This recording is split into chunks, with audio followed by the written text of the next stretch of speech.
Everything is looking fine. Everything's working. Everything's coming together. We are splendiferous. Yes, Zaki, you got the squeak on. You've had your food. You've had a love. You got to sit and cuddle on the sofa with me lots and all that. And now you just got to. You got to be a good doggy. Yes, you're a good doggy. Doggy's good. Doggy's good. And I will go on to Star Trek Online, and I will do, even though I don't have to at the moment because I've completed this month's daily. Well, this part of the area is near. I want to go on there just to do a few things. So let's go on. I want to do a few things. Yay, Faye! So let's go to my library settings. There we are. Right, so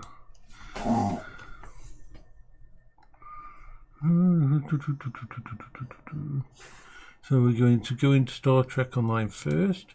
There's probably going to be a patch. Yeah. He's zonked down now. He's like, I'm not loved and I'm not looked after and I'm supposed to be the centre of attention. Yeah. Oh, it looks like actually the servers are down at the moment for Star Trek for doing their patch. So, Long Dark. Let's do some Long Dark.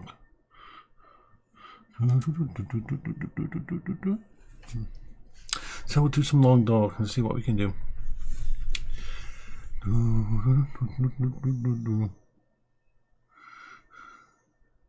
Yep, no worries.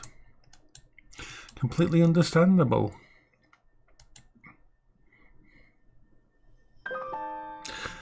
When it comes down to it, unfortunately, people who are honest, see, in the real world, being honest will get you punished. In the real world, it's far easier to lie. It's far easier to go through life and tell people that you're okay when they ask how you are. It's far easier with even official medical people. The thing is, the fear that a lot of people have when you think about it, what's that question that doctors and healthline people will always say? Have you had thoughts of harming yourself or thoughts of committing suicide? These are bad things. Now, the problem is, it has a very bad, how can I put it? The way people see it, it is a bad thing. Now, I am all for going for help and getting professional help. There's only so much you can do yourself. Yeah, make sure it doesn't go out of sale by the end of today. I don't know how long the sale is for the Long Dark. It might go out of sale by the end of today or something. There's always a timer on these things. But the thing is, the world teaches us, punishes us for being honest.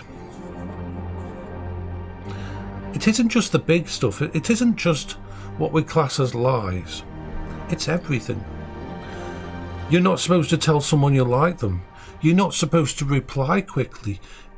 You're supposed to play mind games in relationships. You're not supposed to, you can't tell them that you actually like them. No, you can't do that. You can't be honest in a relationship. If you tell them what is truly going on, then they'll be able to screw you over. In work, you're not supposed to be honest. You're supposed to lie. You're supposed to be deceptive if you want to improve yourself in a job. It's every part of our lives.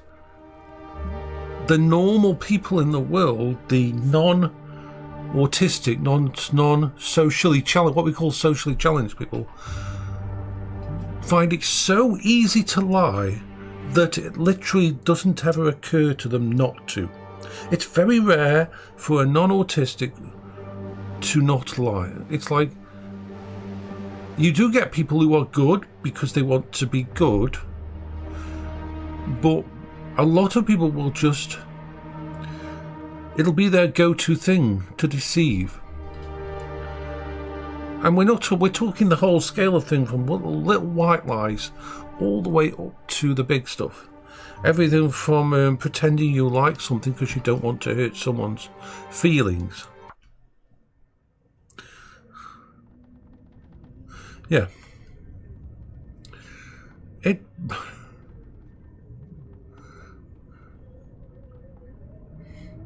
And that is a very bad thing. For if you have mental health problems, or you're told to brush it off or to just fix it and move on, you're looked at it as if you're a bad person. Okay then, Pyro. You're looked at as if you're a bad person. You're looked at as if you're doing something wrong if you're actually honest. For example, think of a child. A child that goes around in a supermarket, and a child doesn't have this lies. They say everything as they see it. They will embarrass their parents because they will just say things that they see, and they'll walk up to someone who's fat and say, "Why is that person fat over there?" They have no filter between them and the world. And we're not supposed to ask questions like that. We're not supposed to put things into words. We're not supposed to be honest and forthright. The world has taught us this. So, neurotypical people find it quite easy to lie. It's hard for them to consciously stop, have a reason not to, unless they... The amount of normal people I see in relationships who lie to their partner, their husband, their wife, all the time, that they will tell, that they won't see it as a bad thing to tell their wife that they're busy at work when they just want to spend some time and fuck about and have a drink with their friends. I would prefer to be with their friends other than wife. They don't see it as a bad thing or anything wrong at all. It's completely normal to not tell their wife or their partner about their porn and what kind of adult stuff they like.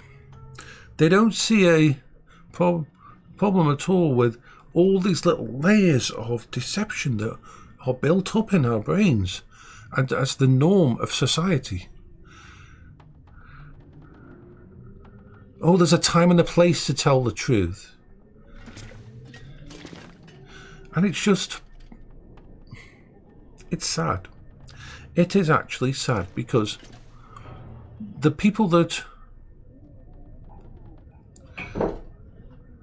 do this, it's very hard for them to be around an honest person. Yeah. As a neurodivergent, your brain is different. It is just slightly different. The first things you will find this is when you're a child, the first time you hear a lie, it will confuse you as a child. As a neurodivergent, you will have been saying that you won't have any of these social niceties, they call it, which is basically lying. You will spend all your time, as you start to begin to understand that people are laughing when they're upset, and they're sorry. They say they're sorry when they're not sorry, and all these little things will come out, and they might take something of yours and they'll say that they didn't. And for your brain, this breaks you. This breaks your brain. As a neurodivergent, it breaks your brain. Right early on, it's like does not compute. So this is why the world out there doesn't fit a lot of autistic people in there, because our brains like to deal in facts and perceptions and things that we can see. And it's a very confusing thing. So it's part of the reason that society is such a mess. Nobody fucking says what they mean. Nobody does what they've said to you. And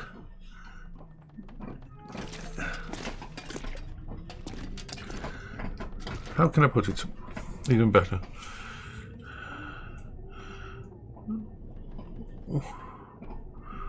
It's like when you make a new friend. If you make a neurotypical friend, just a normal person friend that you, and you say to them, okay, please, yeah, please just tell me if there's a problem, and understand that if I talk to you, if you ask me a question, I am going to tell you the truth. And you say it to him and said, oh, that's wonderful. I've always wanted a friend. This is the client. I've always wanted a friend who can tell me, who tells me the truth and who is honest to me.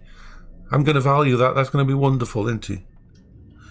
But what happens the first time you say something they don't agree with? The first time you point out something that isn't a positive to them, that when they've done something wrong. The first time you actually are honest to them in a way when they don't think it usually breaks the friendship. You're not their friend, yeah. And this is the problem here. And I see it sadly all the time.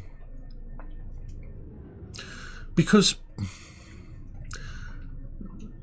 Paolo accepted me for who I was. And do you know how, I tell you what, it was horrible, to be honest, to Paola. But at least I knew she understood. See, Paola used to paint and everything. And whenever she made a new painting, she'd always want me to criticise it. Because she knew that even though I loved her, even though she was dying of cancer, I couldn't lie to her and make her feel better if there was something wrong with that painting. That if she asked me if a new dress she had put together or outfit she had put together didn't suit her, I'd tell her if it didn't suit her. And when we were in hospital, she knew that she could ask me how fucked up she was and how bad it was, and I wouldn't be able to say, oh, you are going to be okay. You're going to be okay. No, I couldn't say that. I had to tell her how fucked up it was, how bad it was, how close to death she was. And I know that was a good thing, but it was also it made me feel like I just wouldn't. Normies have this ability to lie, and it's like a superpower. You think neurodivergent people don't want to make someone feel better in the moment, don't want to just smile and say it's going to be okay. Yeah. How about if there was a disaster and people were dying and I couldn't say to those people, you're going to be okay. I couldn't say if they're going to be okay.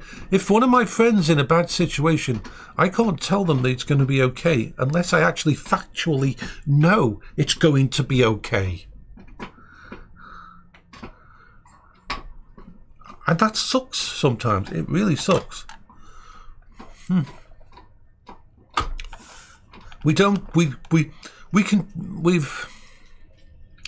It's like when things happen like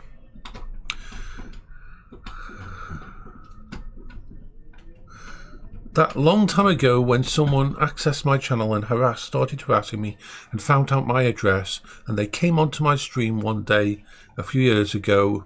It was all dealt with the police and everything, and they actually said my home address. Now every piece of my security back training and everything told me I should have said no, that wasn't my address. And I tried that for like 5 fucking seconds, and it almost broke me completely. More than the simple fact that they had found out my address and everything, the fact that I was trying to say and trying to calculate any way that I could say live on stream that it wasn't, and I just lost it completely.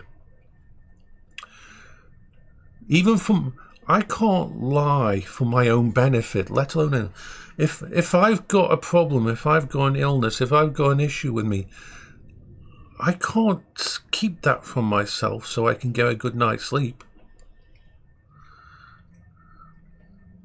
That's something that neurotypical people don't have. They can see a disaster and they can still go to bed that night. They can see something in their future or next day that's going to be really, really bad.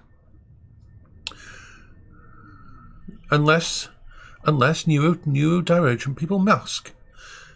Because when we mask really well, we can deal with anything. But we're not really dealing with anything. Yes, you're a good dog, aren't you? Yeah. Is that your bone? Is that yours? Yeah. And the problem is, you're a good boy. If you're neurodivergent,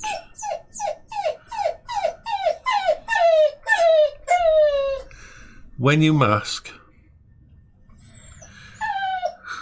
you are not actually dealing with any of your issues.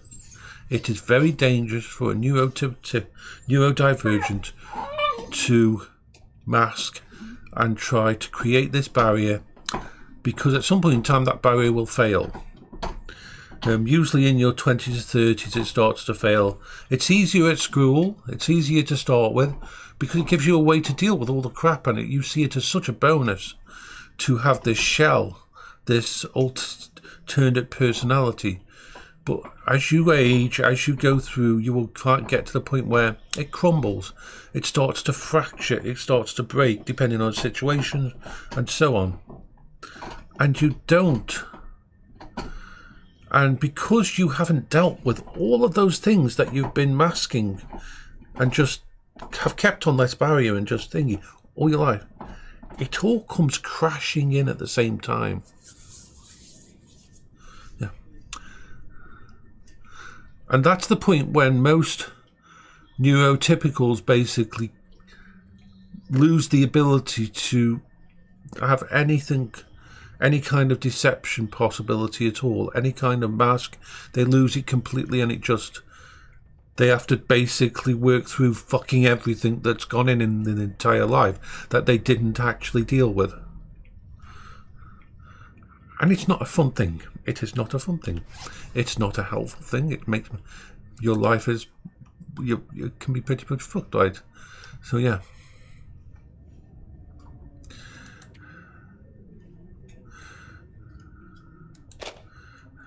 This is why I always say, if you're going to ask me if I'm okay, I'm going to tell you.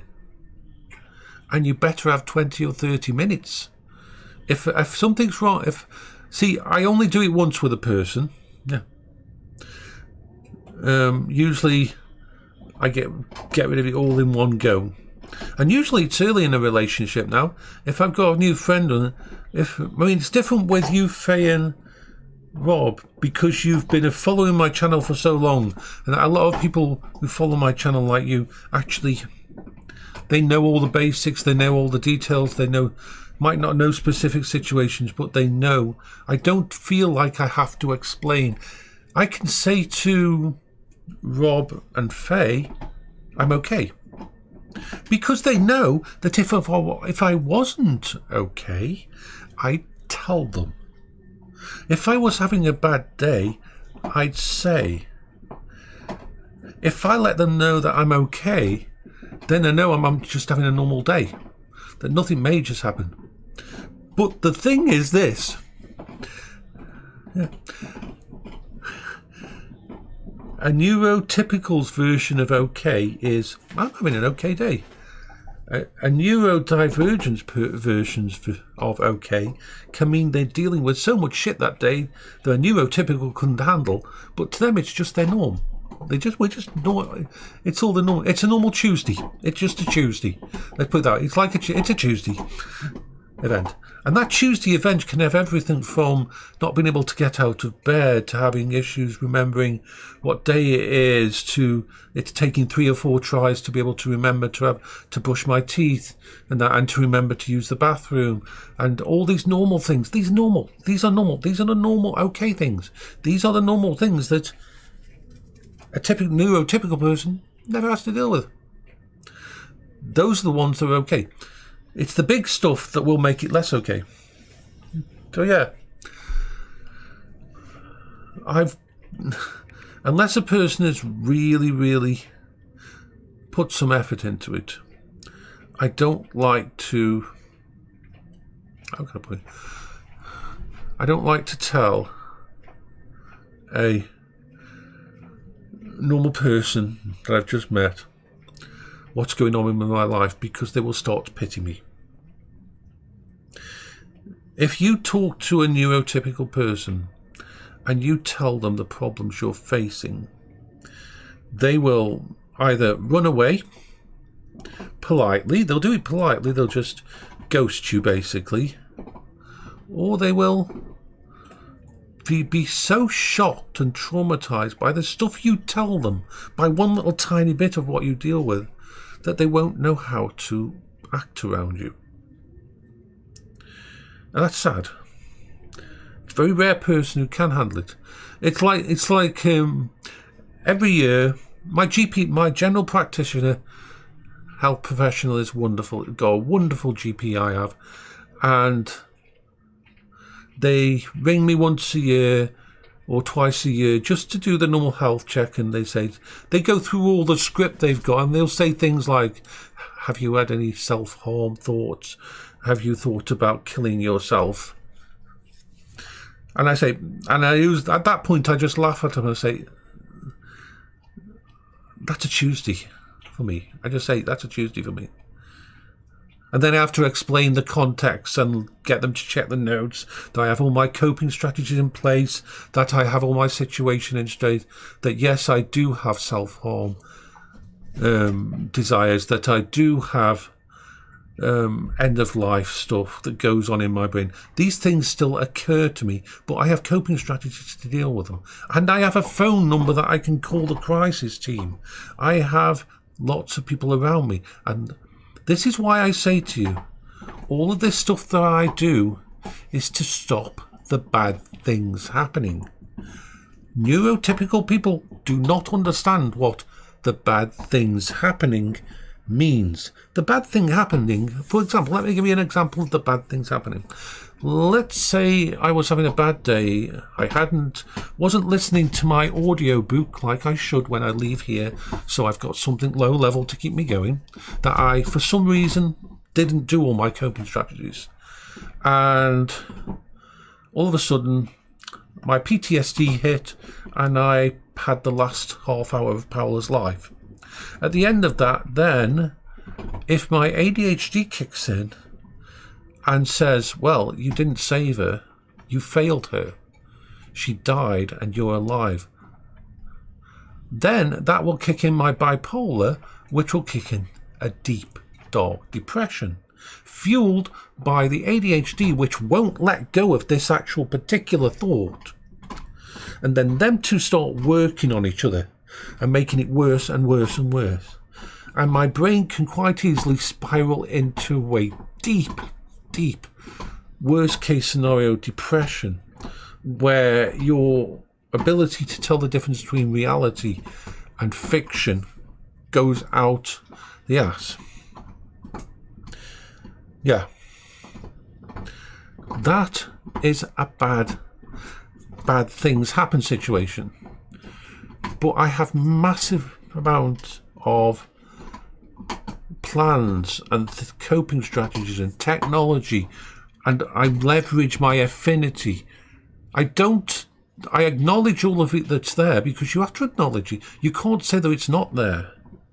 But I have ways to cope, ways to stick around, reasons to stay around, to see every new day, to spend time with my friends, to all these things that you leverage together with all your coping strategies. And if the worst case scenario for me, I can turn on my arcade machine and go back to 1978 and where all of this wasn't there. Yeah. And there's lots of different coping strategies that you can use. Because rationale alone, logic alone, this is why it's so horrible when a neurotypical said, just shake it off. You cannot just shake these things off. What you're dealing with is something that's got the same kind of power as addiction to heroin or something like that. It has that kind of power over you when it starts. Yeah.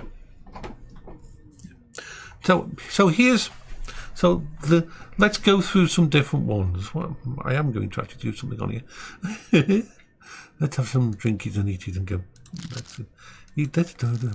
But the thing is, I have what I call nuclear options. They're the last layer of defense. Now, the good thing is that server downstairs is almost a nuclear option. I'm loving it. I mean, like today, I've been down there setting up different things. I've installed all the games from Steam down. I've installed all my GOG games on there now. I've started to tweak and add more AI stuff to it. Slowly tweaking all the bits and pieces. It focuses me and it's bloody brilliant and it works perfectly for all those kind of things. While I've got like 6 months worth of work on that server to get it perfect for what I want. So it's wonderful for that kind of thing. But I have what's called nuclear options. Now, nuclear options, here's one for you. And we can talk about this because my streams are always classed as an adult stream. And so I'll tell you. And this is if you've got a good therapist, if you've got someone thingy who helps you deal with this, if you've got bipolar, if you've got ADHD, if you're autistic, then one of your key bonuses and ways to deal with problems is masturbation. We all know that you should never, ever, ever make life decisions when you're horny or when you're hungry, and don't buy food when you're hungry. It's the same kind of thing. Your brain only has a certain amount of energies. If you can redirect it into other situations, so it's a taboo subject. People don't talk about it, but the simple fact is you can redirect depression. You can send chemicals into your brain with masturbation and that can deal with all this crap and self-harm. But you have to make sure that it's not just an escape. There's a point where it can help, and if you do it too much, it just becomes so yeah. It's just and that kind of thing that can help you. Now, if you're in a relationship, then the snuggling and everything and that goes along with that kind of thing is wonderful and positive too. But you will find, and this is one thing that's hard for relations to understand, that sometimes it's an alone time thing, and it has to be an alone time thing. And so yeah, it's a valid thing that any really good therapist will tell you. If you're dealing with ADHD or anything like this, that you need these things that can override the bad shit. So that's what one of the nuclear options is. That it's like the top tier of thing that when nothing else is helping, that might help. But the thing is, your brain is a conniving little shit, and it was always adapting. And your depression, it's like you've got the worst nemesis in the world that knows your every weakness and can use every bit of ammunition against you. And so you've always got to tweak and change and balance things out. And so It can be very hard to fight it, but you have to find your... For every single one's... Every person's unique who's got these. So their coping strategies will be slightly different than yours. I can always give ideas. I mean, it's like having your favourite comfort TV show like Scrubs or something like that. Because it can either be high level nuclear or comfort based. Comfort based can also help. So yeah. So comfort based stuff like your favourite ice cream, your favourite bit of music. The comfort based stuff is will help a lot with these problems, and that can go in. That's like a mellower thingy, like you're trying to cuddle it instead of trying to distract it. So these kind of problems that you deal with, a neurotypical person doesn't have to deal with them, because they have a way to, they can see a bad thing and then just move on from that bad thing and say, okay, let's do some fun stuff instead. Not so easy for someone who's neurotypical. It's like I have a hell of a lot of hentai games on my computer system. I don't stream my Skyrim game because it is modded and violated to the point that it is a very naughty game. So I would never stream it. It would get my stream banned in a second. I've streamed it on the Not Safe for Work channel on my thingy in there. And the funny thing about it is this.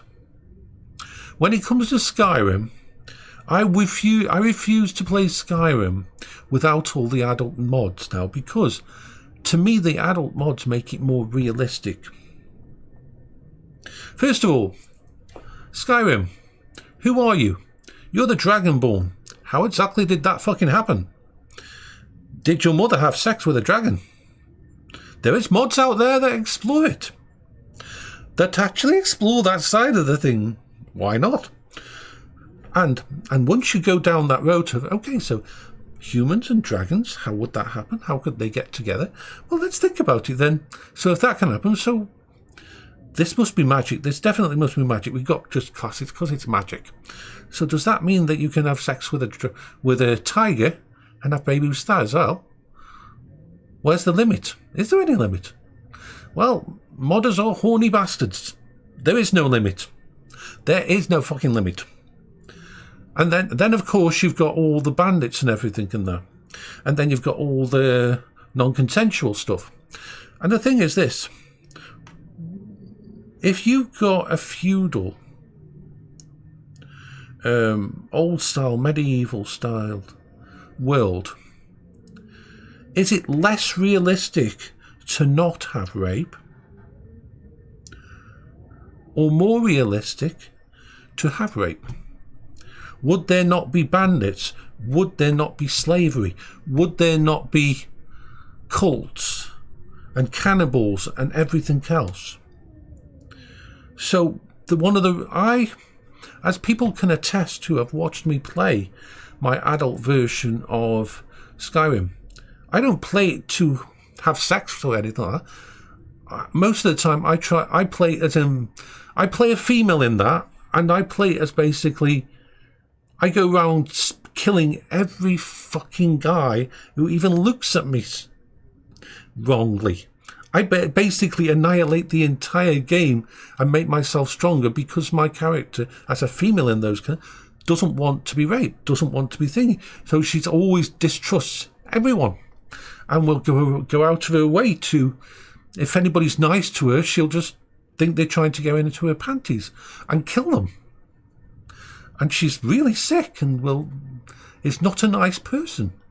But I've managed to complete the entire game without becoming anything, staying as a virgin. So to me, it's a more realistic version of the game. I mean, these days we see more of it. I mean, if you think of Game of Thrones and that, Game of Thrones and stuff like that showed a lot more of the darker side of things. The slavery and all that. And that's why when I play a game like, if you can mod a game like Skyrim, you can basically turn it into the worst challenge possible. Same with the hentai games I play. I have a lot of hentai games on my system that I play that have the ability for you to do what's called a virgin playthrough. The entire world is going to try rape you. The entire world is going to try, it'll have tentacle monsters or demons or some other thing or some situation, and it will swap, the entire game will be trying to thingy. And as people can attest of watching me play a few of those games on thingy, on my own, on Discord and that, in the Not Safe for Work channel, that I actively beat the game without anyone getting close to my character and that, which is kind of hilarious to do that. I install all the mods, I put all the kinky stuff in there, and then I actively create a character that is going to beat the game and avoid it all, and it makes it more of a challenge. I think it's a very autistic thing. It's an autistic thing, that side is. But it's also good because the world makes more sense to me. A version of Skyrim where your character could get raped, to me, makes more sense than a version of Skyrim without that thing, that potential error. That makes the game make sense to my brain more. So my versions of Skyrim and stuff are very, very dark. But even in those dark ones, I actually usually end up surviving the entire thing.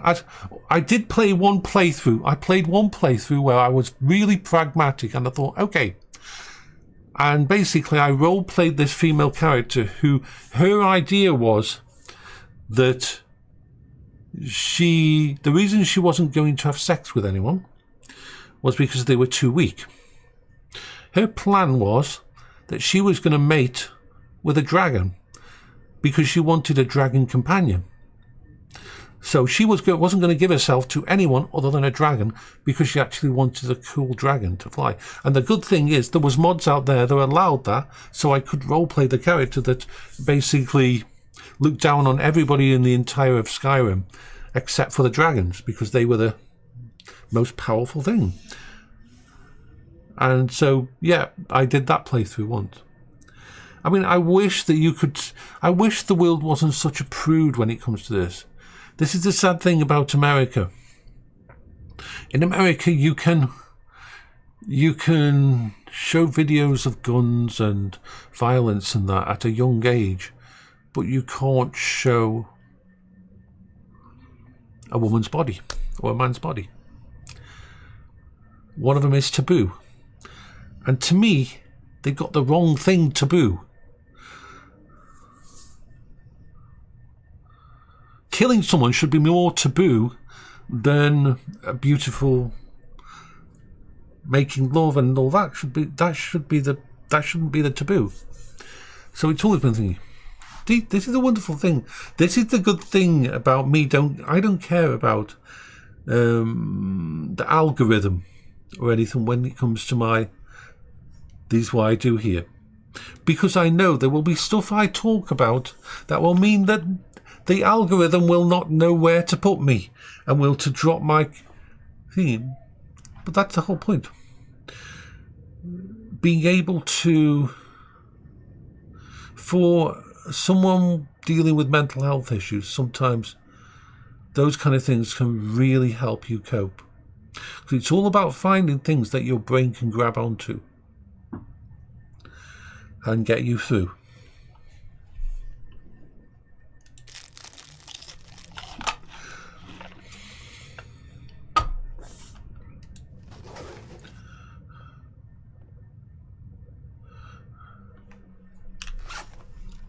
So yes, I will always discuss there's never a topic that's going to be taboo on my channel. There's never going to be an honest topic that is going to be taboo, and it will always come before gaming. Gaming is something we do and we love doing in that, but I will always discuss anything that needs to be. Chocolate's a good thing, but you can't rely on it as a crutch. Chocolate can make you feel better. It's the basic comfort things. And women know more about these comfort things than men because of when they have their periods. A lot of women have really brutal, cramp-based periods.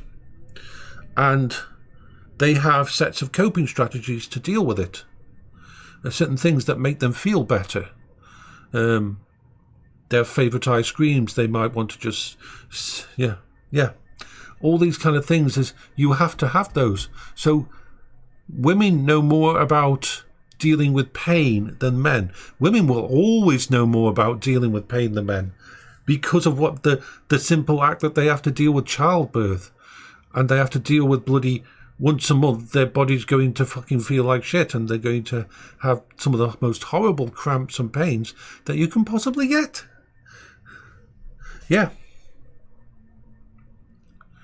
So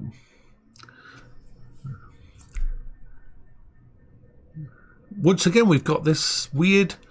This all comes back to lying. This comes back to deception. When as a guy, you're supposed to say, "Oh, that didn't hurt." Men are not supposed to show their feelings. So that in that way, men are screwed up more. We're not allowed to show because, and this is the shitty thing. People are always saying to men, "Show your feelings." But you deal with a neurotypical female in a relationship and you tell her your feelings, and unless you're in a really good relationship, she will screw you to the ground, basically, because you've dared to show your vulnerabilities.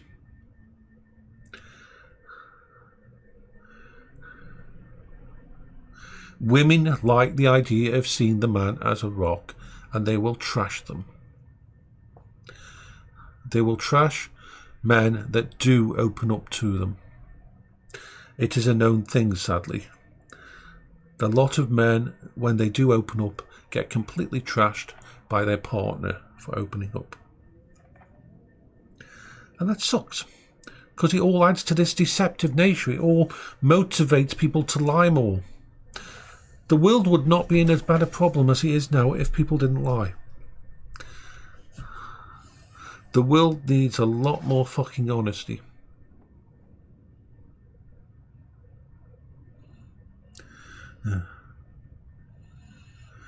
Yeah.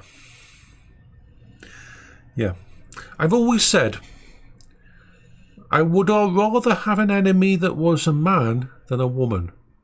A male enemy, it's just a grudge. It won't last for long. We'll probably beat each other up. We may even end up as friends. A woman can hold a grudge for fucking years. A woman can hold a grudge for years and can do some really horrible shit. I've got female friends who say they'd prefer to have an enemy who is a man than a woman, because they know what kind of nasty, clicky little things they can come up with and do.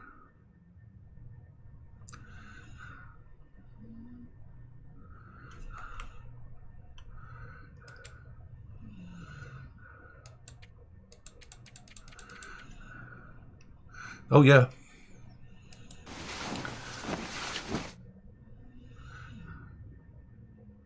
Now, some women have to do that to survive. Unfortunately, life teaches them that that's the only way to survive. Because it's like in medicine.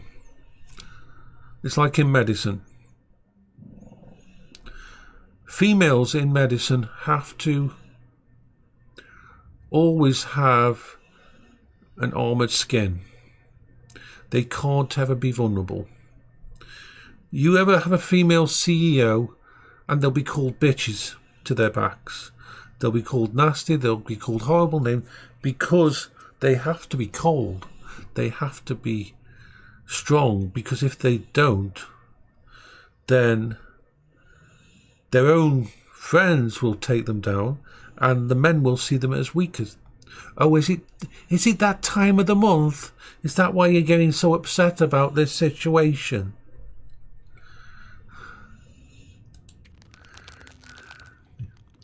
Yeah. So yeah, I've always said this. women have always had it worse than men. And I'm not a feminist, but this is the simple fact of the old situation. As you grew up as a guy, at no point during your fucking life would your parents have ever had to take you aside and say, oh, you can't wear that t-shirt. Someone might think you want to actually have sex.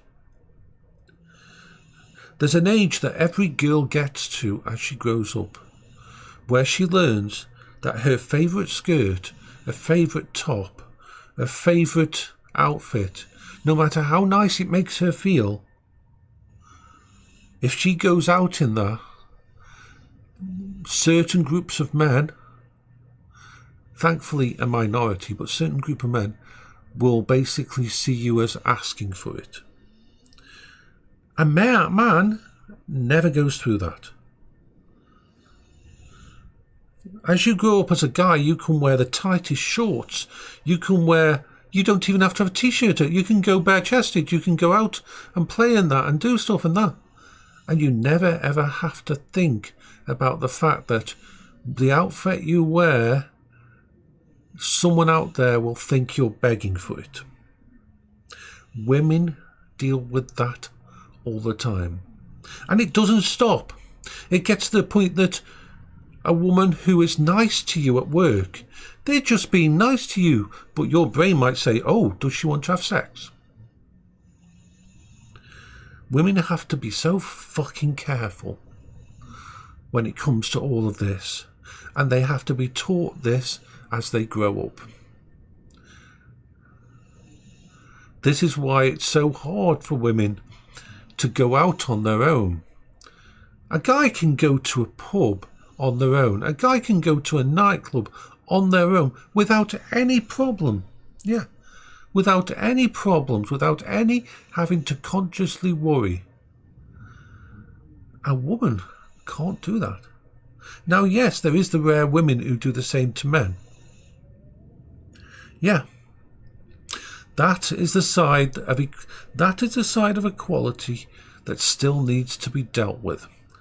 And sadly, it never has been. It is something that is just a simple fact that this is why women get scared if you walk behind them on a road. This is why they worry if you offer them a drink. Something that guys just don't deal with. Guys can just fucking... It's extremely, extremely rare for that kind of thing to happen to guys. And they definitely don't have to worry about whether or not the outfit that they wore, that they love because it makes them feel awesome and sexy and cool, could get them raped.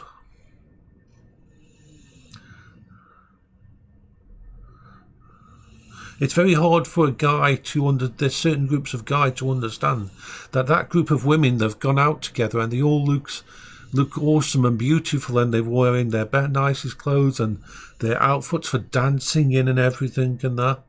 Just want to have a night of fun. They don't need a guy trying to thingy them.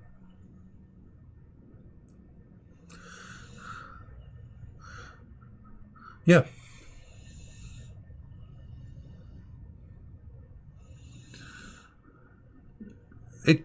And this is once again winds all the way back to this idea of the world being everything being deceptive and lies, and not being able to speak out and say the truth. Yep, boys will be, yeah.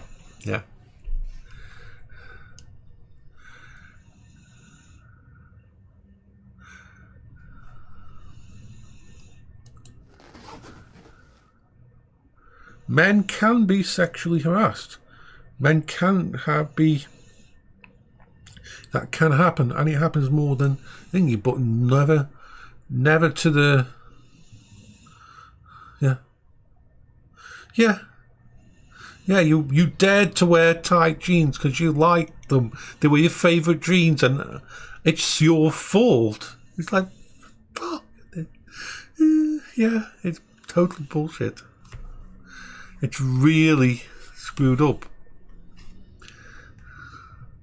Really screwed up. When you think about it, and that, yeah.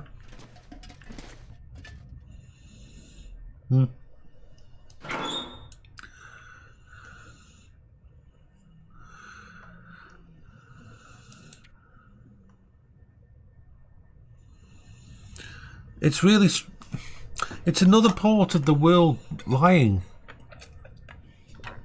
It's another part where neurodivergent people just don't get the world. Why the world out there doesn't make sense.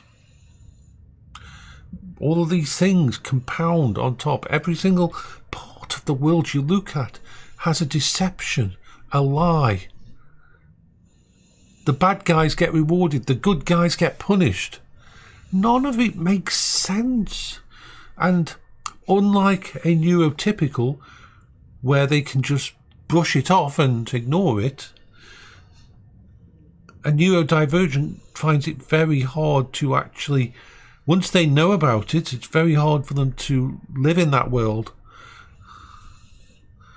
So yeah.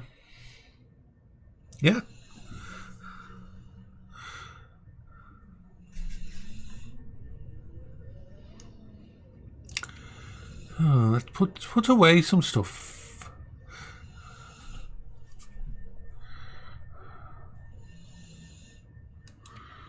Okay, so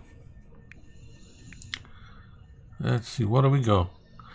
What have we got here? Don't need that. Ooh. I don't think I've got enough stuff to trash them. In fact, we need to just go out and fix something outside. So yeah, it's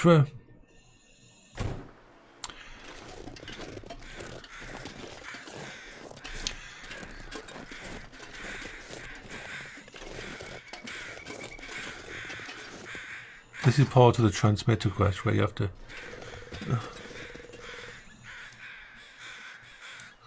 the car battery to fix that.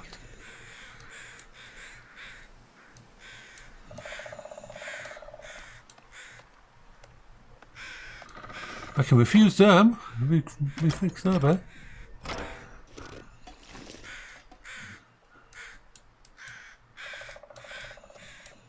Haven't got enough stuff here to fix it all. Now.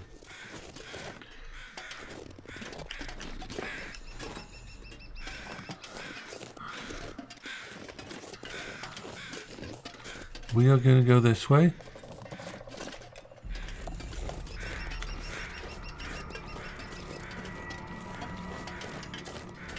Now the thing is, there's a bear down here.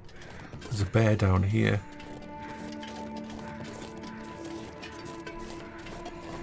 We need to go down here. There's sometimes a bear down here. Now there's a few ways we can go. We can go this way. Try not to break my legs by going on all this, and try not to.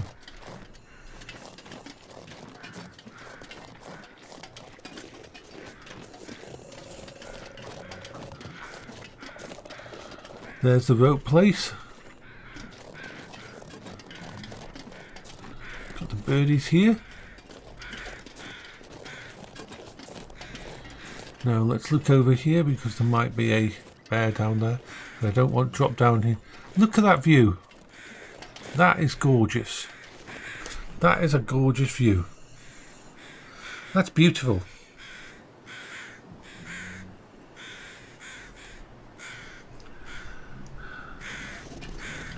Now down there is a bear cave, and so there's a bear that wanders around here.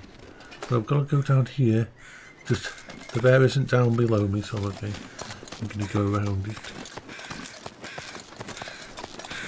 So we've got to collect lots of stuff.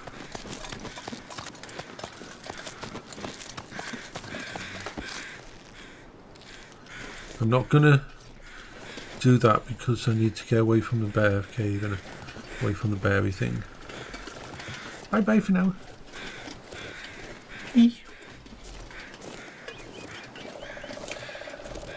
I talk.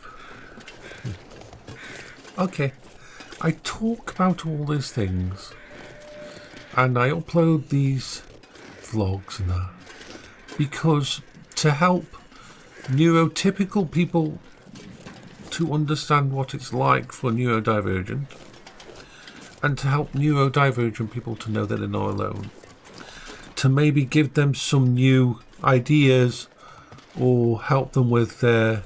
Look, he's over there, the bear is. We'll avoid him.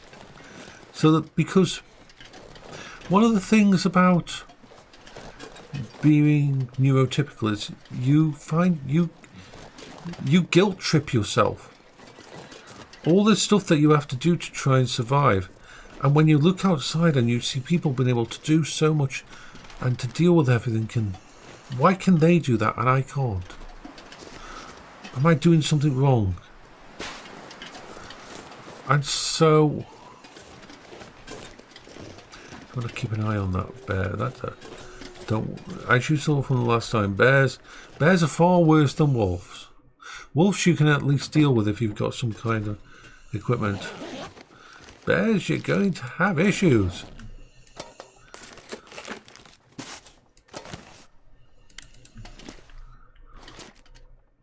Not much in here, but might be a few items worth grabbing. Ooh, a hacksaw, that's useful. Very useful. Very, very useful. So, we're going to head over. We're going to head out here.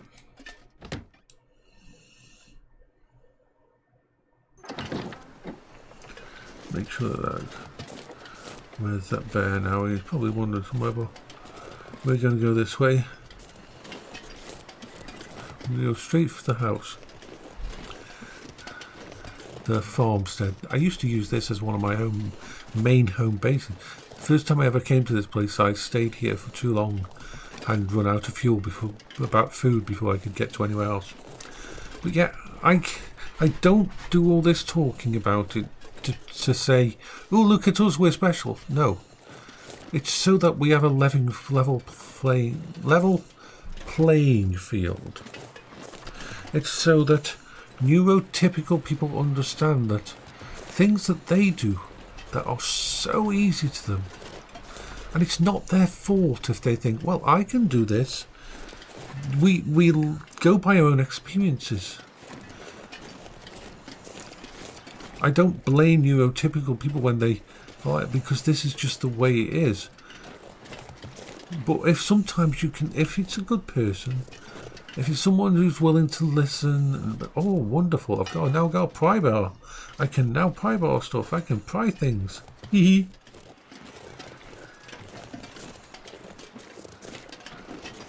Don't think I can go in there. No. Pity. So, I will always be happy to explore and talk about all this stuff. Because it helps with understanding.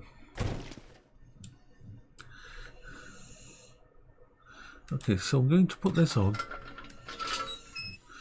I don't want to do, because it's very dark down here.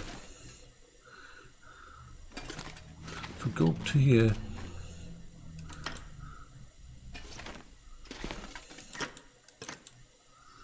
Grab everything I can from down this corner first. Ooh, oats. We'll be able to make stuff with the oats. Hee.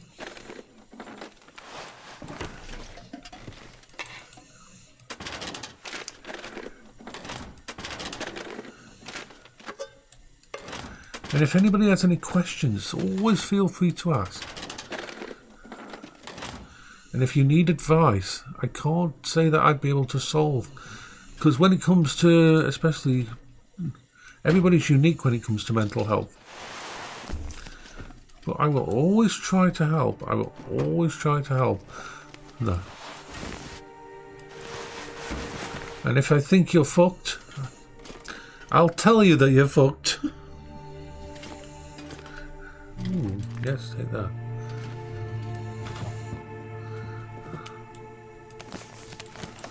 I've never really made anything with carrots.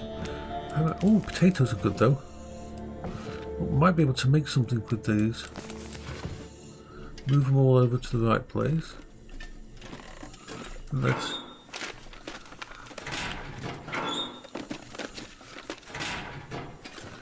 in case there was anything out there. Right. Ooh, cooking oil. Going to be useful. Because we are going to have some yum-yums. See, this is a nice house, this is, because it's got a massive amount of stuff. Ooh, genuine salt. Yeah, salt, that's going to be a good one.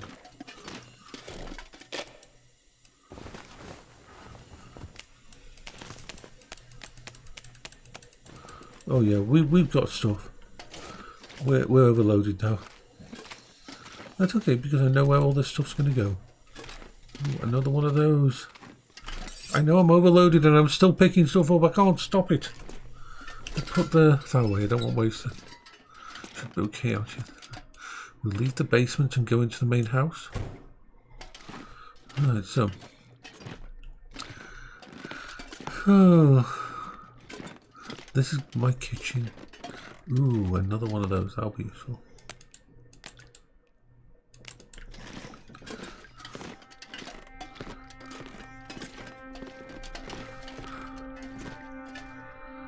So, I think that... Ooh, potatoes, yay! Dog food. Let's just put some of this stuff away. Let's put all the food that we don't need carry around with us. Ooh, rainbow trout and water. Anything in the top of there? So let's use the fridge as the place where we're going to store stuff for now.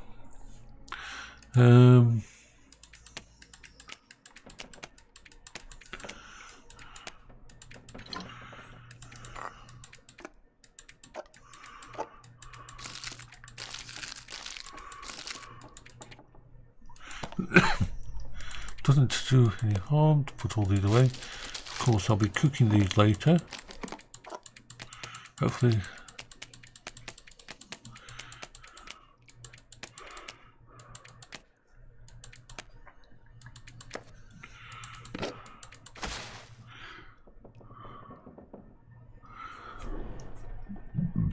So that's the food place. More food stuff. Ooh, and we've got a can opener now. Can openers are useful as fuck. Is there any more big pots or anything? Right, this drawer here. This cabinet here can only take 15 kilograms, but what I'm going to put in this, all the stuff to do with cooking.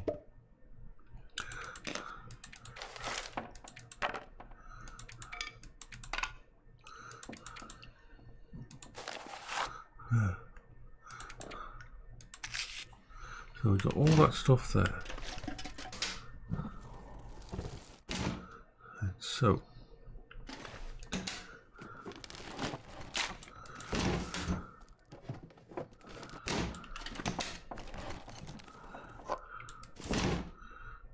so I think we've cleared out all of that bit. Ooh, more salt. Salt is very useful for cooking there.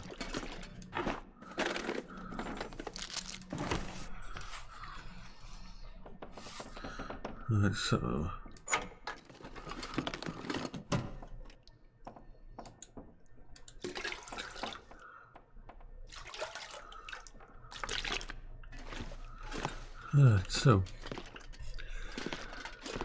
I'm going to burn through some food in there in a bit, so I'll take upstairs some stuff that isn't very good quality.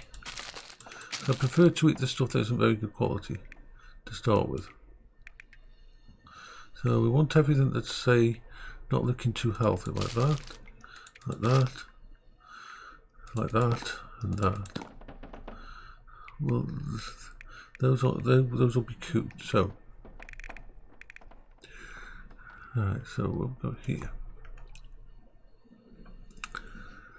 Because I've got a massive amount of cooking, of Frontier Guides and that too.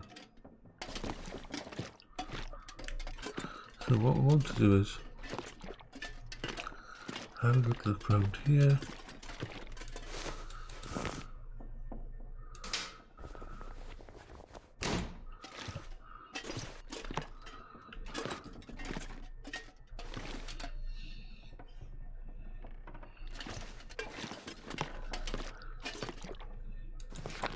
Oh, all these books are going to be brilliant. Abso-freaking-lutely brilliant. So, we'll grab all the bits and pieces, go upstairs. We are basically going to be spending probably 3 or 4 days and use up nearly all the food in this place. Just going through the books and that.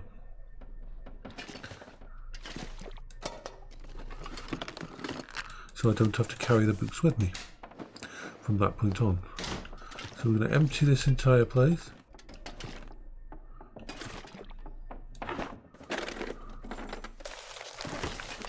Okay. Let's go upstairs. Go through each of the rooms in turn.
Okay.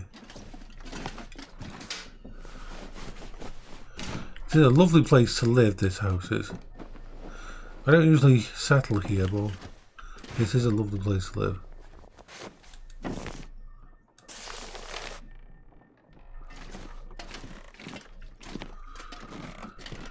Everybody has their favourite house in the Long Dark that they find and see that it's the one that they want to use.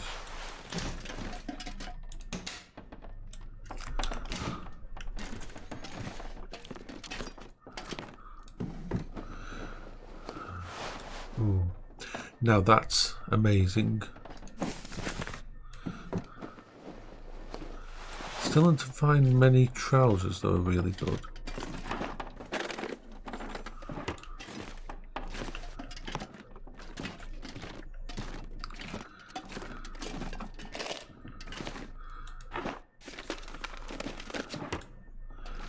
This is my normal thing as well, where I get myself close to a bed so I can sleep without putting on a light. Let's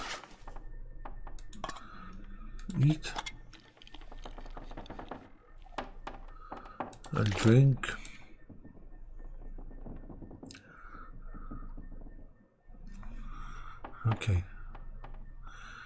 Now what to deal with first? clothing. Let's see what is the good stuff. We've got those two on a good. Those good. This. I don't think that's as good as that. So wear that. We finally have a good pair of trousers. So, while it's daytime, let's see if there's any normal These sports socks aren't brilliant, but hey.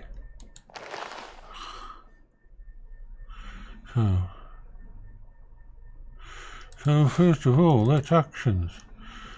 Let's repair some of the stuff we can.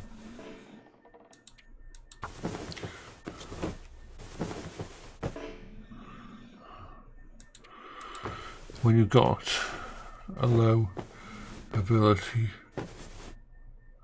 Okay, 95%, that's good. New.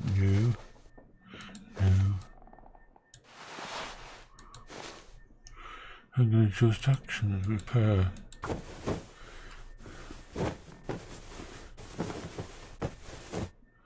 Okay, actions. Okay, so we need to go into here and trash some of this stuff. Actions, harvest. So we're basically going to go actions, harvest. Just so I've got bits and pieces to use with the others.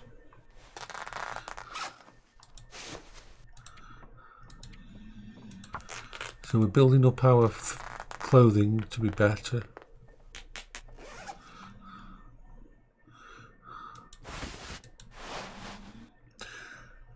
Get rid of the stuff that is actually completely useless. Because the whole point is, doesn't hurt to have a set of clothing in the actual place.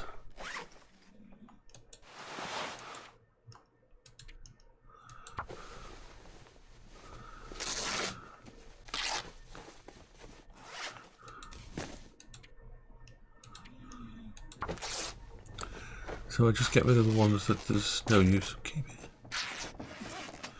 Right, so that's okay, that's okay.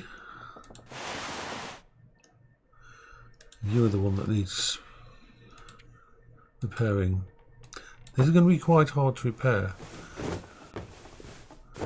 because it is a... So repair it again on a new path.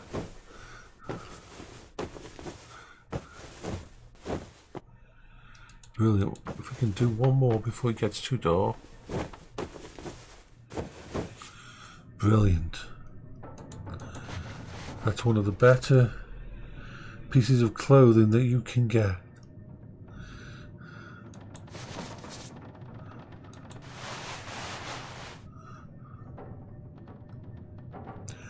So, I'm very happy with that. Actions, can we repair that? Try and repair it. Try to repair it again. Just before it gets too dark. Brilliant. So all that side's done. Yep, we're getting better at all that. Go into my inventory. Drink some more of this.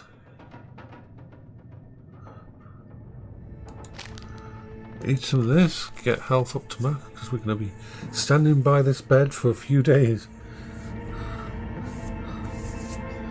Because we have a massive amount of these that we can only use during the day.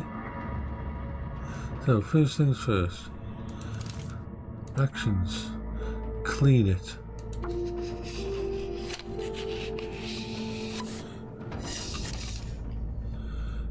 Clean it some more.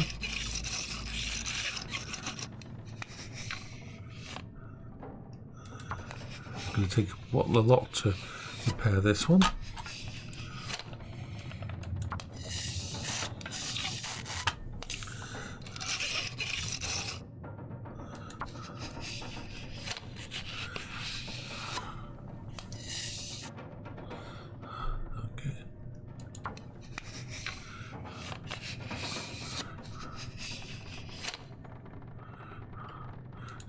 check. Oh, we have that.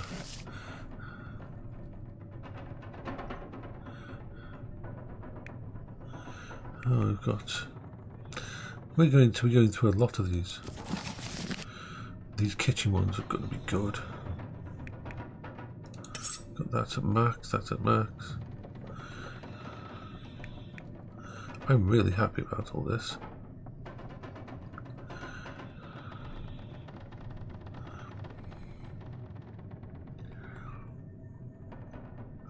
Is there anything else we can do?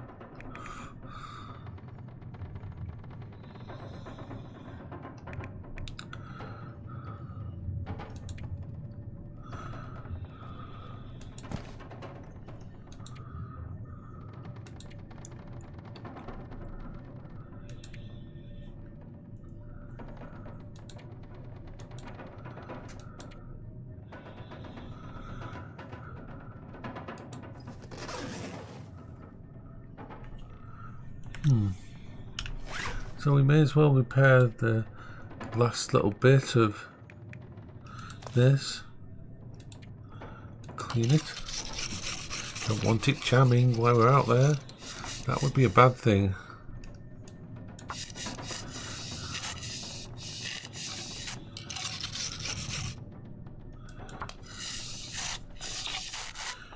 Hopefully I'll find a pistol.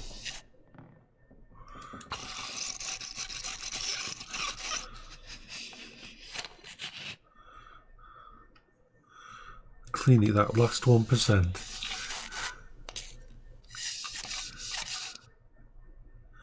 Back. Yeah, what did it say about this one? Volks rifle. Where did they have inductive hits Patrick as an improved fighting? A handy tool when working with a. So it's more powerful.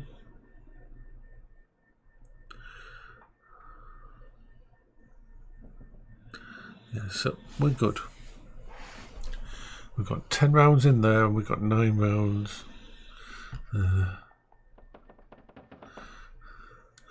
We'll actions. Harvest that.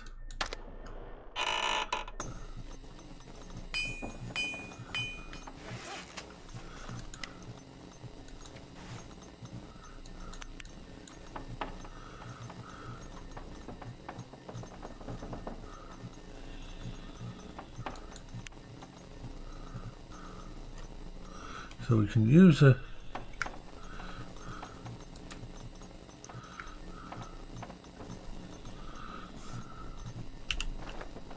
so the nice thing is, because it's an aurora out there, we can actually read because of the aurora.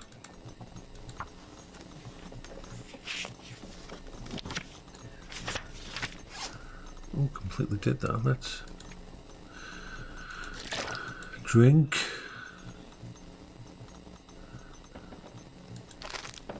And eat.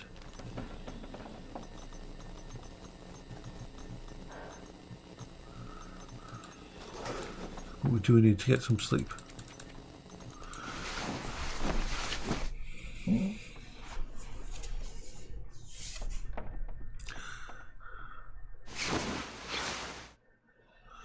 Okay. Drink some more, and then we're going to be going through my books.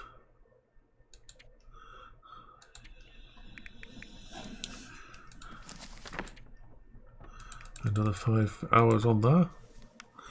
So I say I was going to be staying at this house for a little bit.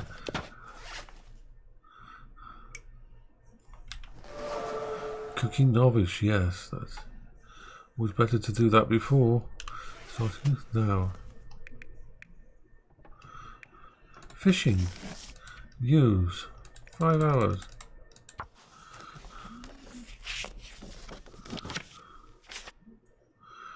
Oh, it's too dark to read.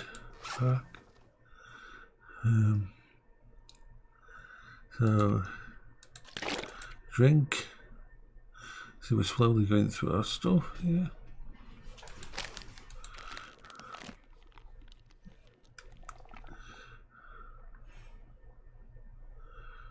we'll start on that then. We got peanut butter, yay.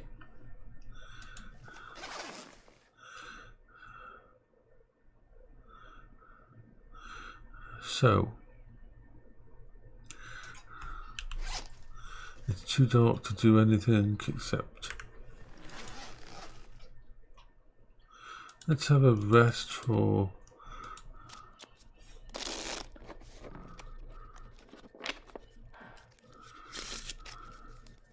an amount of time.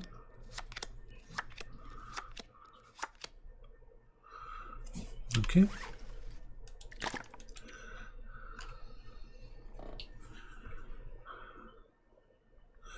The good thing about doing all this is by the time I want to leave this place, this little farm, I'll be able to carry everything with me because I'll have used up so much stuff. Oh.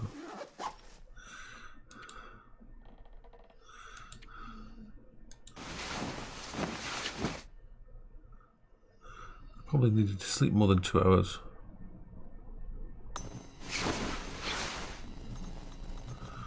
Oh, it's the Aurora.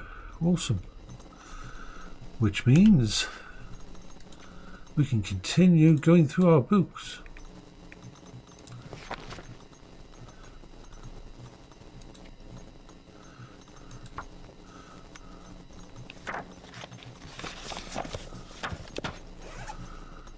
And we've got this book. Yeah, 5 hours.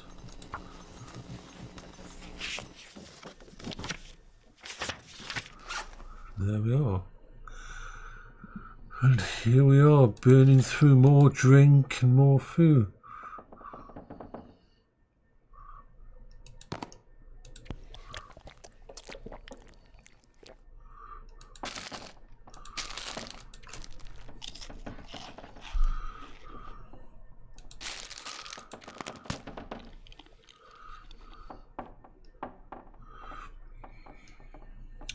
Okay, so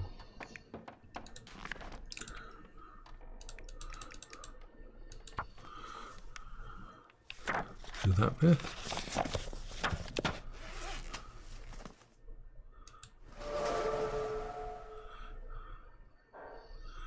Okay.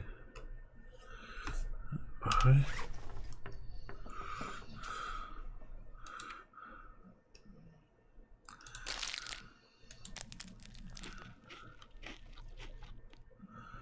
Okay. So we now have these books and these. Oh, this is the one that doesn't. Rifle. These are going to be very useful now.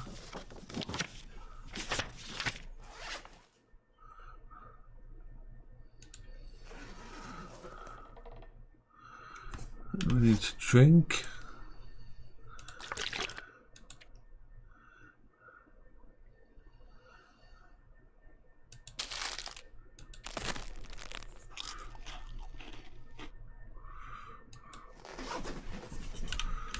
Do we have any more?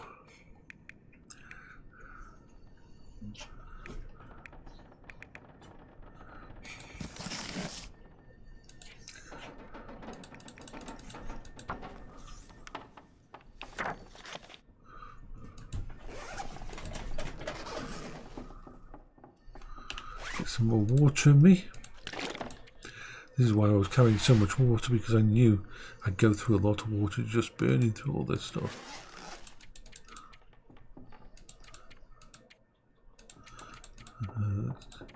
Let's actually pass the time for a little bit. If an Aurora comes, then we can start thinking. But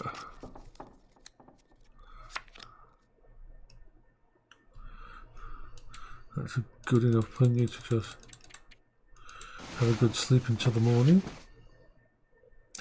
Thankfully my health's almost up to full, or probably is to full by now. Yep. Right, morning. And this.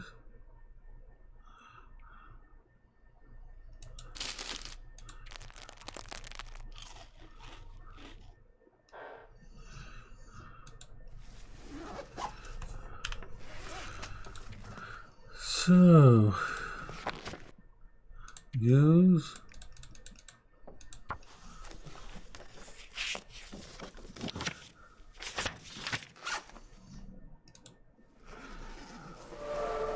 okay, that's got rifles firearm too. That's very good. We don't have any more books to go through. So,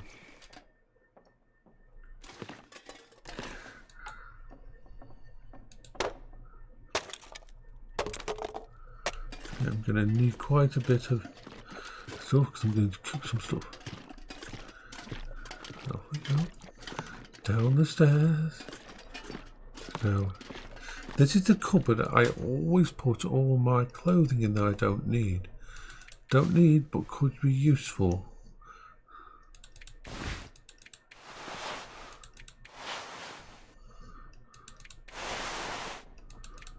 There.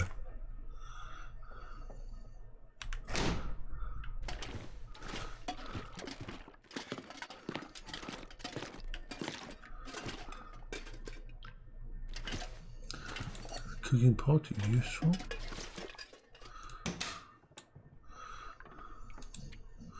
Pick up all that. Move all to inventory.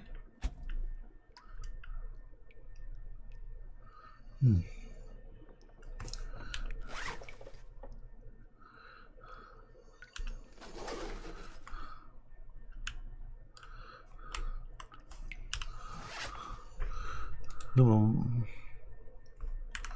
carrying too much now, so some of this stuff's going to have to go back.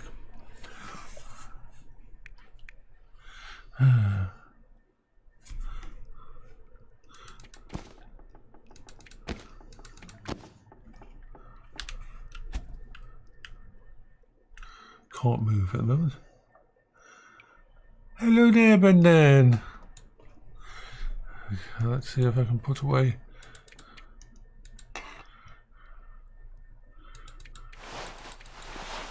I am doing well. I hope you're doing well. Bye bye for now.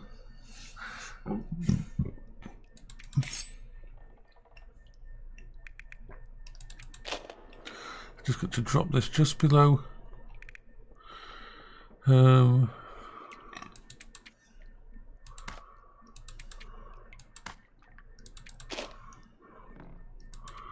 I need to drop this just below. No. Come on. Everything else is needed. Come on. I must be able to do this.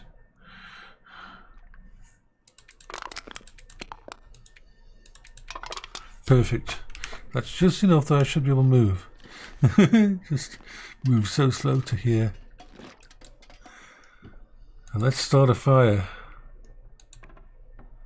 Oh yeah, no, let's not use that. Start the fire. And let's add some fuel. Now we can use all these books. If I hadn't read them, it would give me a warning in saying that you are burning a book that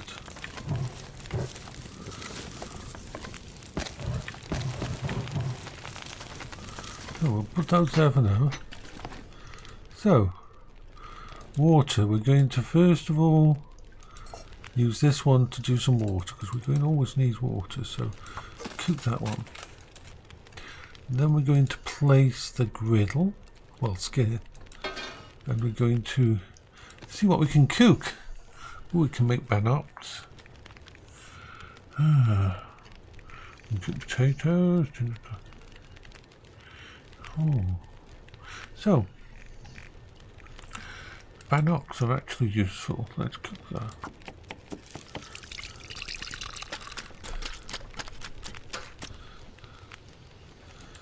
Yeah, so place that and cook porridge.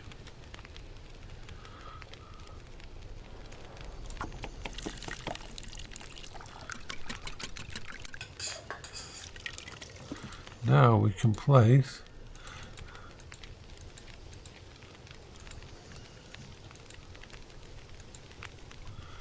we can do the potatoes.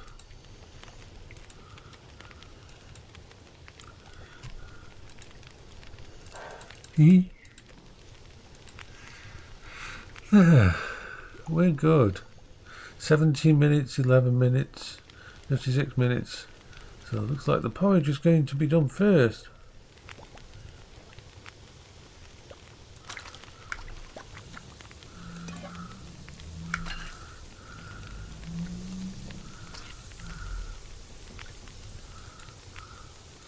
Cook up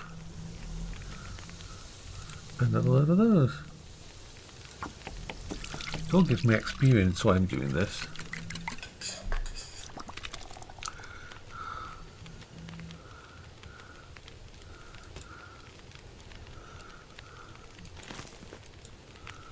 Cook another load of bannocks. They're good for taking out and there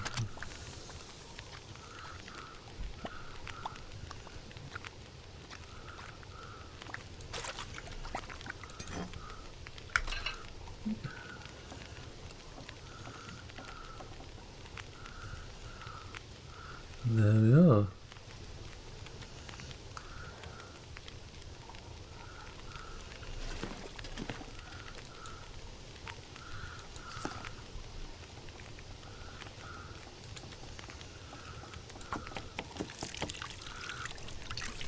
Hello there, Sebastian. How are you doing? How is life for you?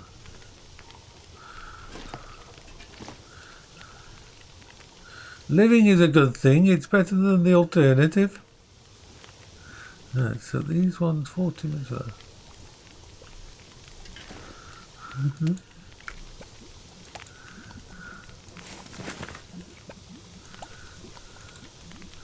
Let's cook.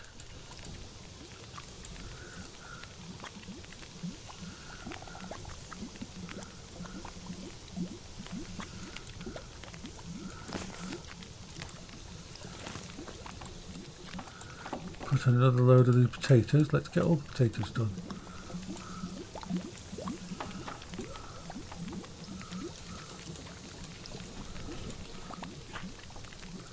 I'm pretty good at the moment, just having a mellow little thingy, just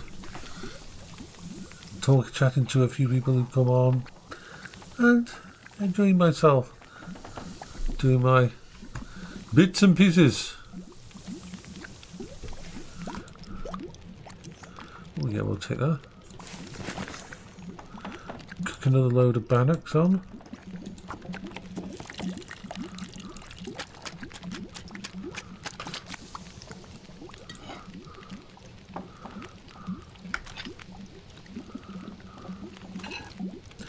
And things, let's cook up. I'm trying to cook up all the bits and pieces.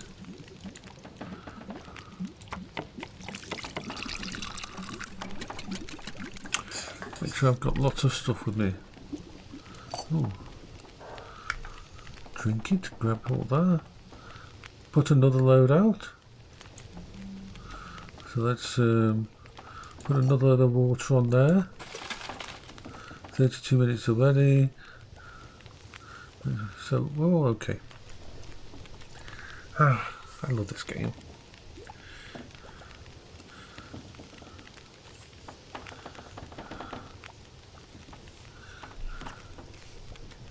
We've still got 3 hours 54 minutes of there.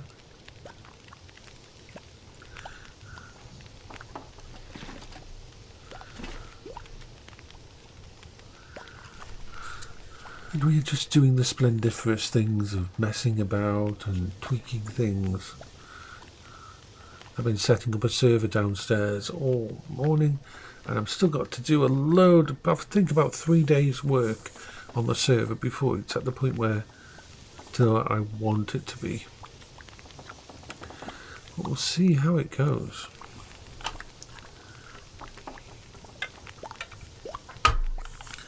But yeah, at the moment just nice and chill and relaxed and mellowing out. Cook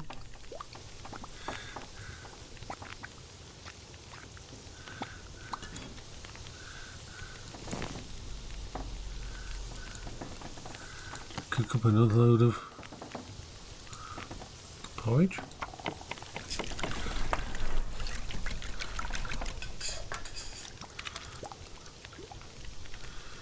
Two minutes till ready. Ooh. Ooh, those ready. Take them. Cook up another load of bannocks.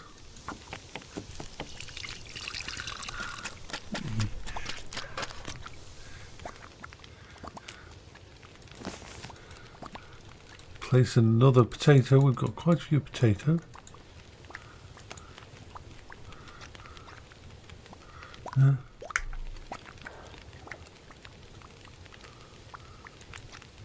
Place another potato on there.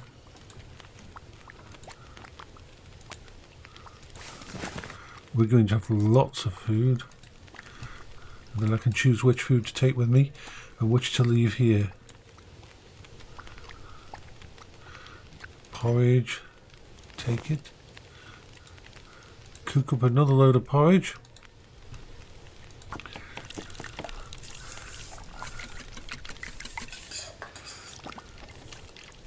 I will have a massive amount of stuff to carry with me, but well worth it. Dooby-dooby-doo, dooby-dooby-doo.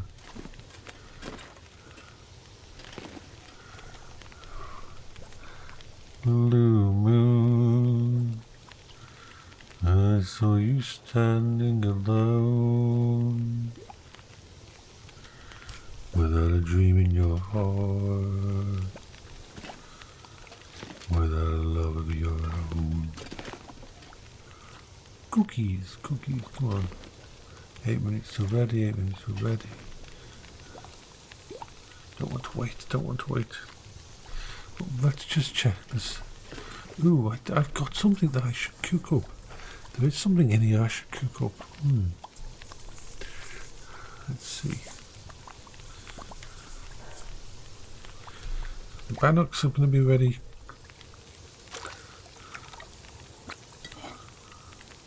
Take that. I know there's something down here. Can't do broth.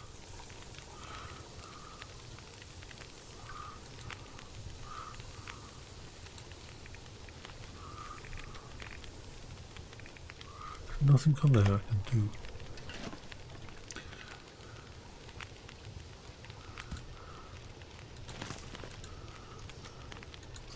What can we cook on here? We don't have anything major. So, cook. More porridge.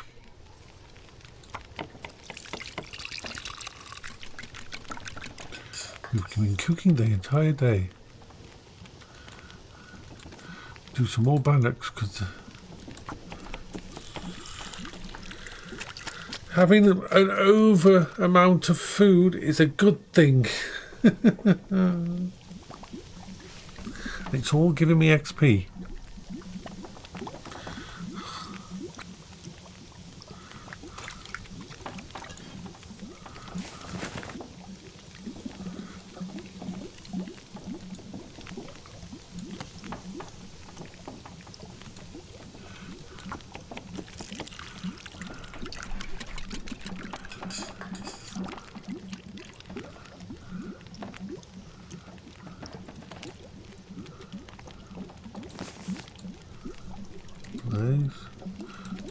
Do we still have more? Holy shit, we've got more potatoes.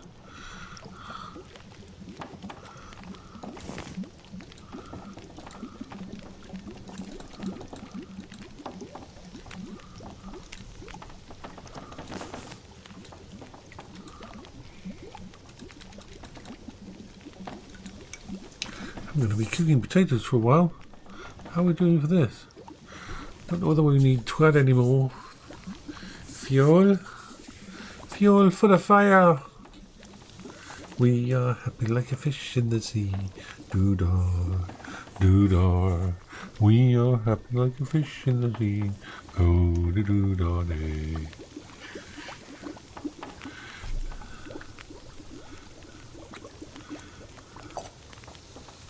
Okay. Take all that. And we're going to cook up some more water there.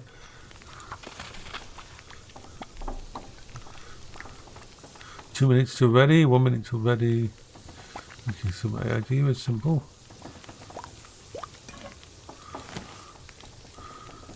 Do we have any more? Can we do any more? I don't think we can do any more now. But that's good. We'll do the rest of the potatoes. We'll cook the potatoes. Potatoes. Potatoes. Can we cook potatoes in there? Yes, we can. All of the potatoes are cooking. I want to go fetch something. I'm quite slow, but I will make it there. Just looking for normal books to burn. Because we probably need 3 or 4 minutes more. Or something like that. Just something silly, just to actually...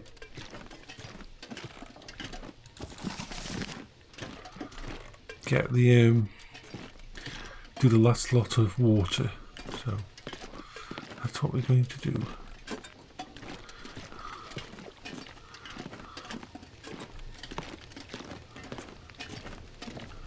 So if we add fuel and add some books there.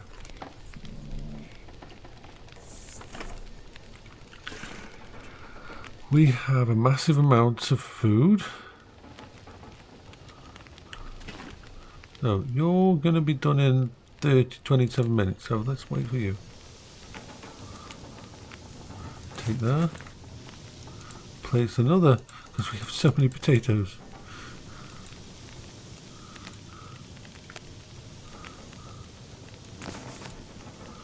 Place another potato, and we shall take this and we shall place my last potato. This should be select. Oh yes, we've got the potatoes going. Now pick up that.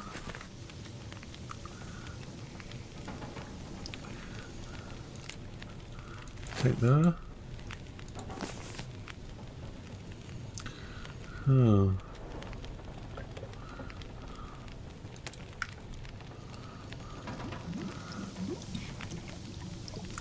Okay. 10 minutes and both will burn. Take that.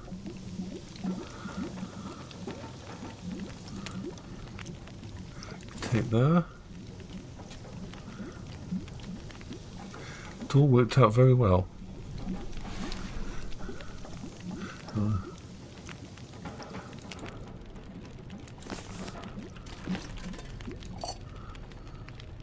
Okay, so let's take this.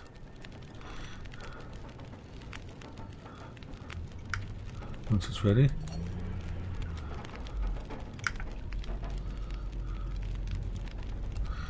Now, I only need to take with me 3 litres of water maximum. So if I'm going to take 3 litres of water, that means I can drop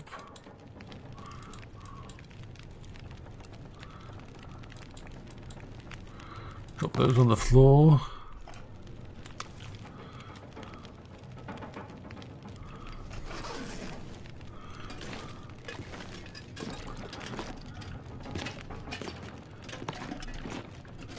Okay, so go here.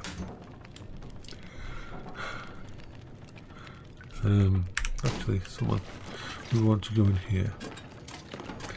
I'm heavily overweight. That's okay. We're going to put all the spare. We haven't got any painkillers or anything yet, which is a worry.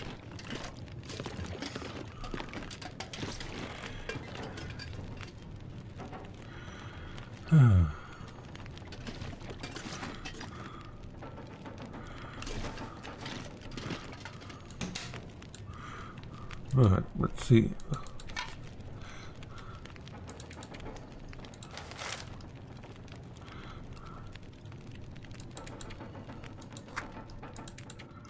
Oh, we transferred all those out.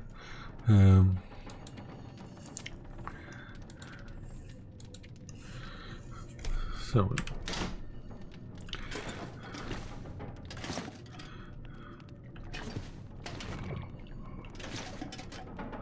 what are we thinking? What are we thinking now?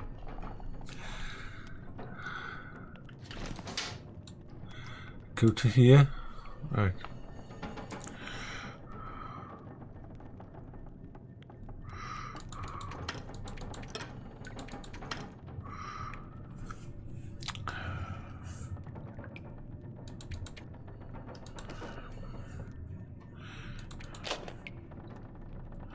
I can leave a little bit of a stash here.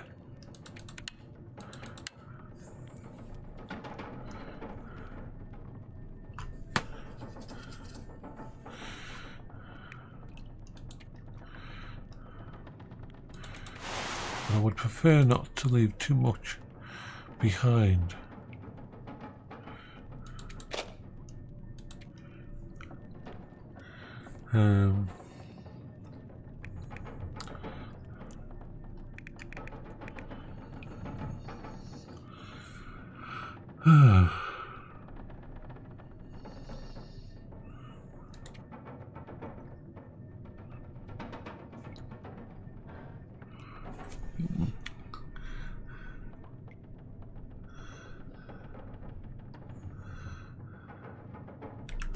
Yeah, this is the whole point.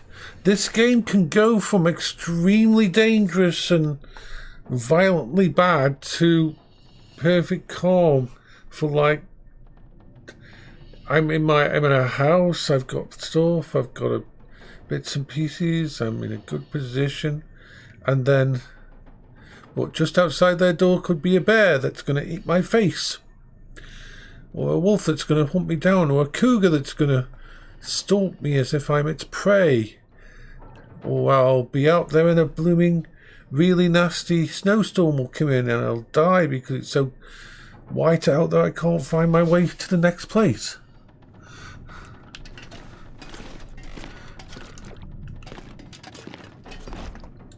So is there anything in here? We actually do need some of these. Everything else can stay in there.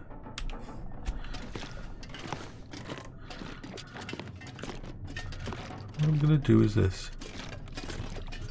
I'm going to head upstairs now and spend a day inside this house sleeping and resting up and just repairing anything that needs to be repaired. Actually, let's just get these curtains, turn them into cloth so we can use them for anything that needs to be repaired, like my sleeping bag.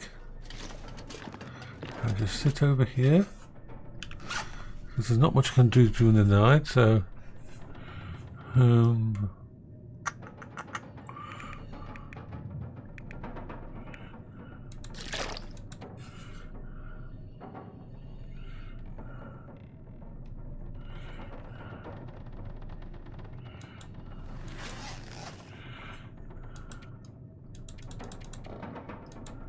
pass the time until about midnight.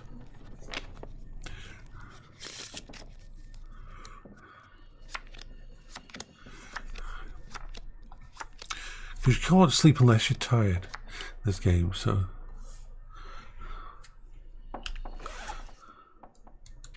See, everything's good.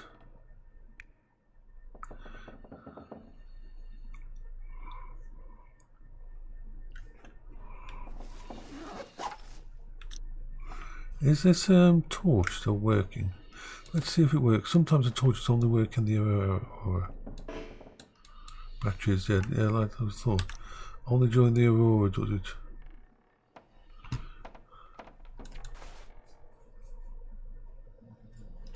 Let's wait for another couple of hours. Then we'll drink and we'll eat.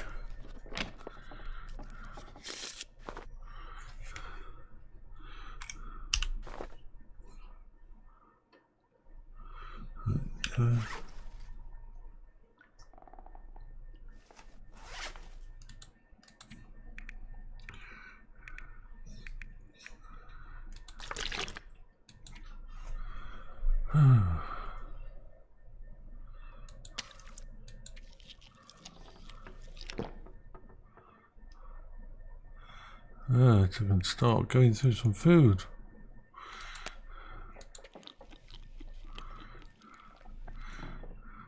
These potatoes don't give a lot of calories, but they're enough when you add them together.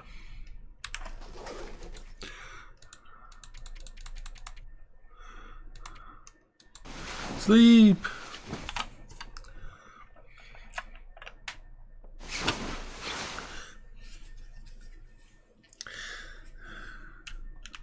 That's the beauty of this game.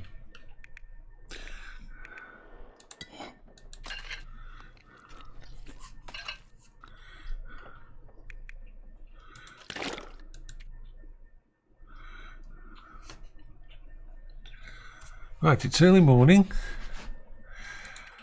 Clothing is all in good condition. There is. Let's just repair our bedroll. I mean, in case we need to actually sleep out of doors, having it repaired to full mean you get. So repairing it all to the full does no harm.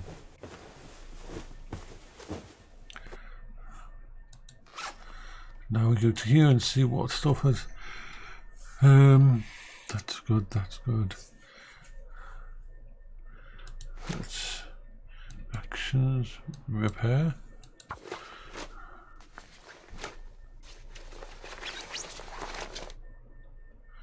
Okay.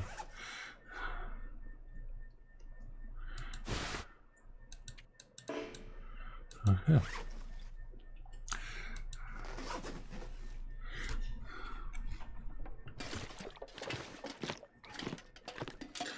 I'm pretty much ready to go, but I'm carrying too much stuff. I need to get rid of at least a little bit more.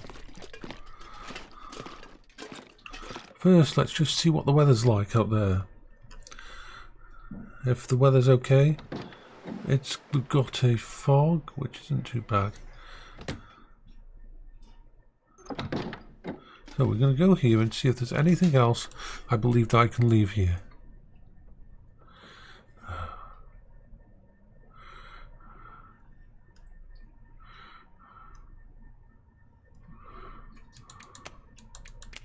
Let's leave the carrots here.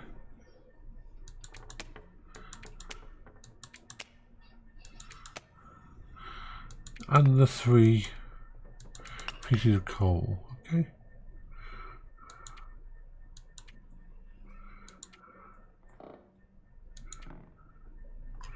Got a massive amount of food, but I want to take it all with me.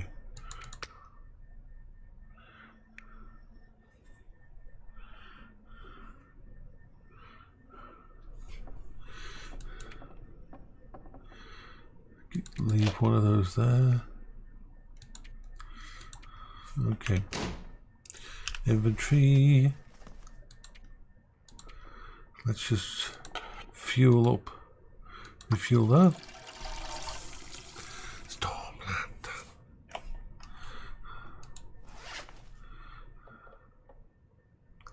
So I'm still overweight by 10 kilograms, which is going to slow me down. But seeing as I'm only actually walking from here to the other place.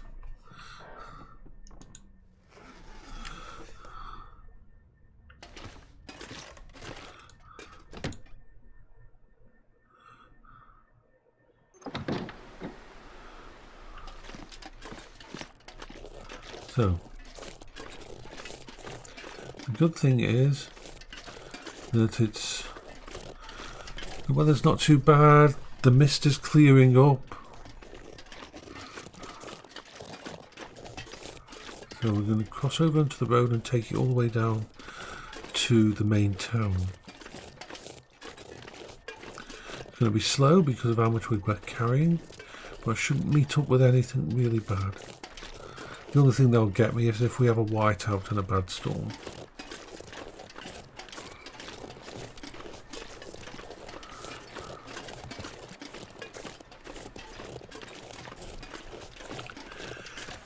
But yeah, this game is beautiful and it can be so mellow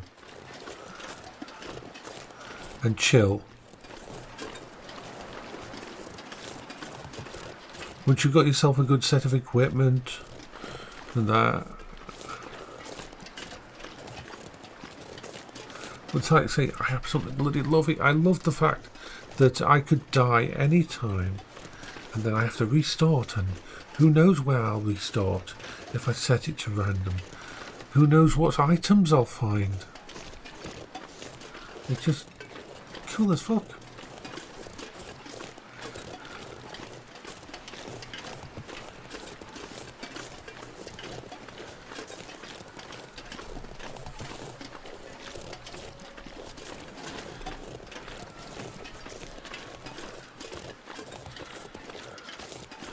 There is a more challenging version of this game as well. We know how I start the game at midnight during a blizzard. There's actually a more challenging way to start the game, and it's one that I like to do now and then. It's called Endless Night, and it's exactly what it says. The geomagnetic event or whatever's happened has caused the sun to go away.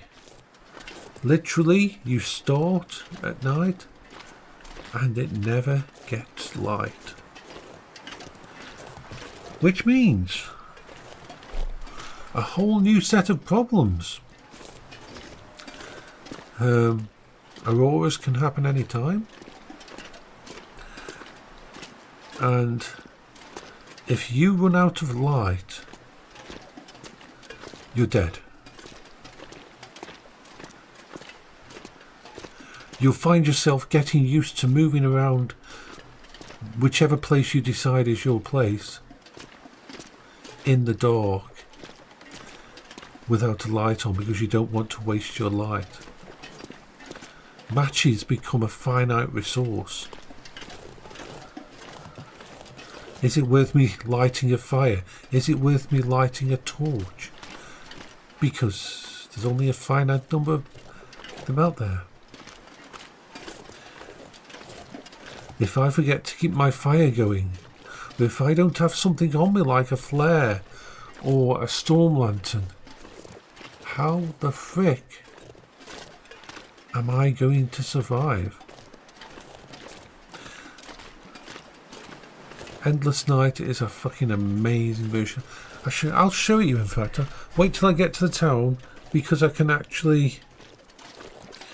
The Endless Night version brings a whole layer of stress, but can also be so beautiful, because you wait around for there to be a really nice moonlight, so you travel places in the moonlight, and you wait for the moon to come out, and so it's not completely dark.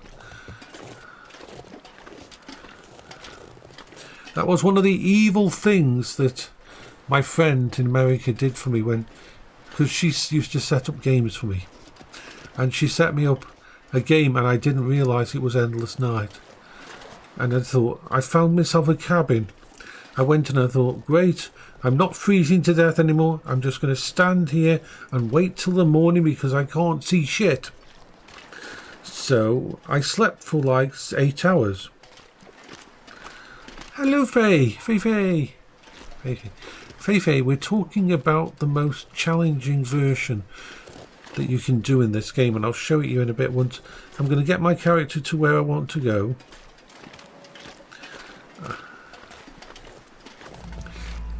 So we're going to having a lot. We're carrying too much as per normal. So we're heading to the town to just set up a small base there, and then we're going. I'll show you the most challenging version of the Long Dark, because because I always start at midnight in a blizzard with hardly any clothes, which means I might survive or might not. But that isn't the most challenging version of the actual game you can go. And it's called, was talking earlier to Pyromancer, it's called Endless Dark. And literally it means that the geomagnetic event gets rid of the sun. Permanent nighttime. It never gets light. It's beautiful. It's wonderful. But that is the version of the game that's the hardest to play. I've got one that's about, I think, 70 or 122 days in. I'll show you my version of Endless Night. But you basically live to find matches. Matches are a finite resource of the old world. You've got to always have ways of starting a fire. You need always to be able to make light, because if you are caught somewhere without light, even inside a building, you can be so lost that you can't find your way out because there's no light outside.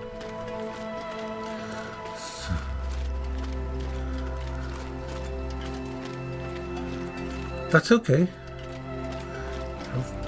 Having a good rest on the bed is a good thing. So I'm just heading over towards the town, which is in that direction, down this road. Once I get there,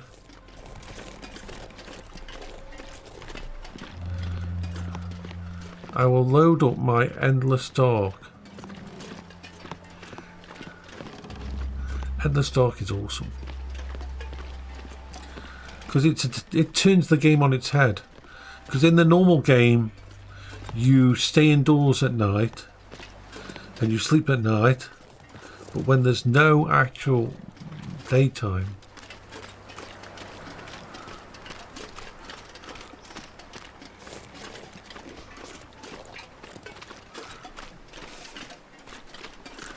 so yeah, gonna go travel all the way back here. The weather's staying okay. Oh, it is cold though.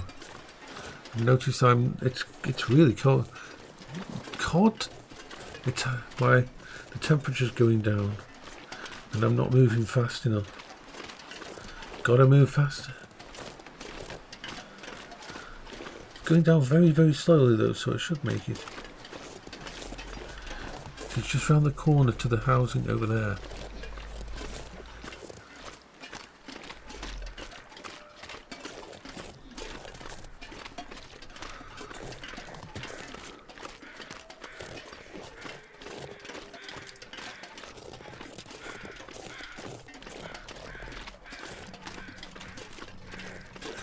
Cookies.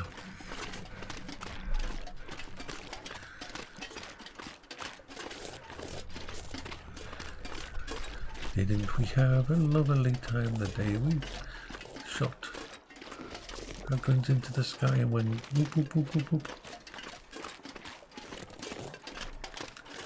Come on, we can do it. We're almost at the base.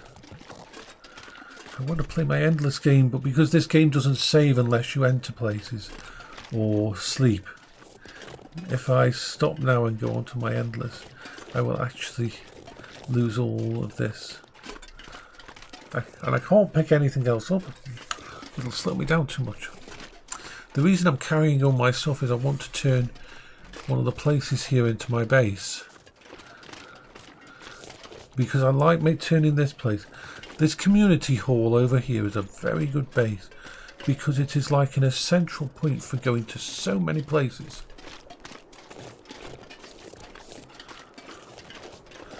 Unfortunately, that looks like a wharf over there, which is a bad thing. So just outside the actual building, that is a wharf. I might have to shoot the wharf. We might have to put a hole in its head, unfortunately. But if it's going to stop me from getting to my place, then I will do so.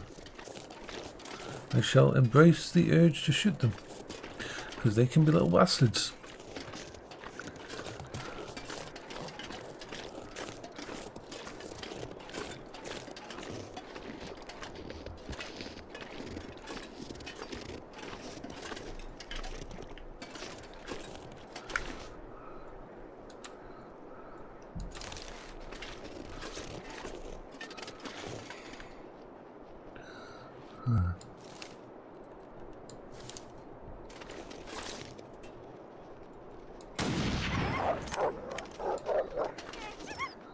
I don't think I hit him. We'll know if we hit him because he'll turn around soon to come back.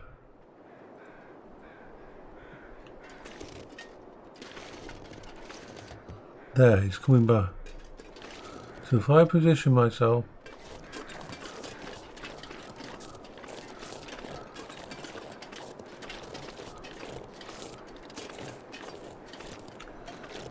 head on, not the easiest of shots.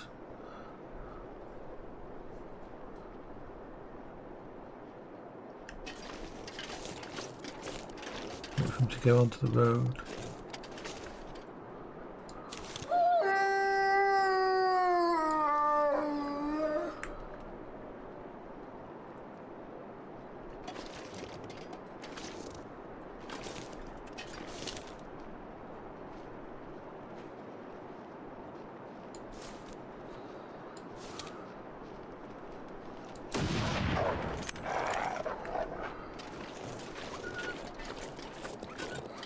No, I know I hit him then.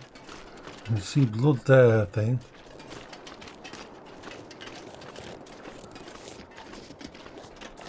He's not coming back. He is not coming back.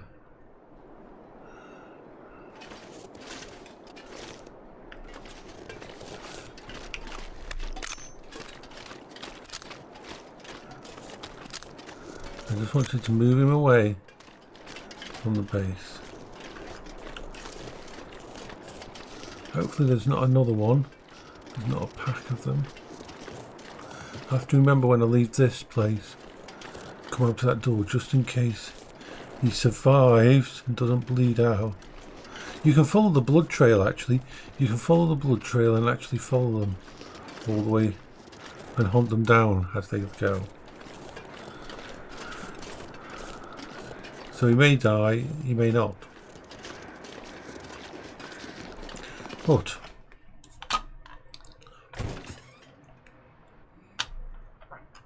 it's saved as I went in here. So if we quit back to the main menu and should have one of my endless save games. Let's load. I have a lot of them. Oopsie, that was custom, no idea if it's endless survival. No. Bye bye for now, Pyro. So what was that? Mail?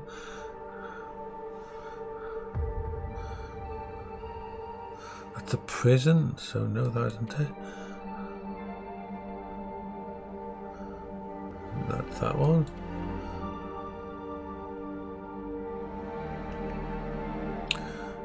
This one, the outdoors, no that isn't, oopsie. I have so many saved games here.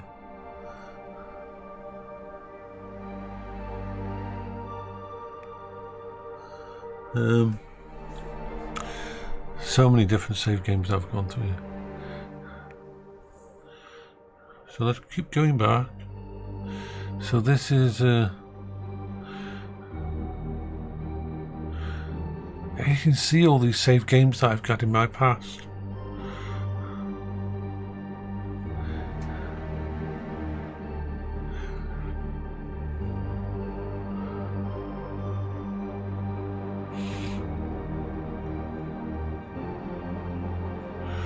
Okay, so which is my Night time. This isn't the one. Do I not have a thingy still going?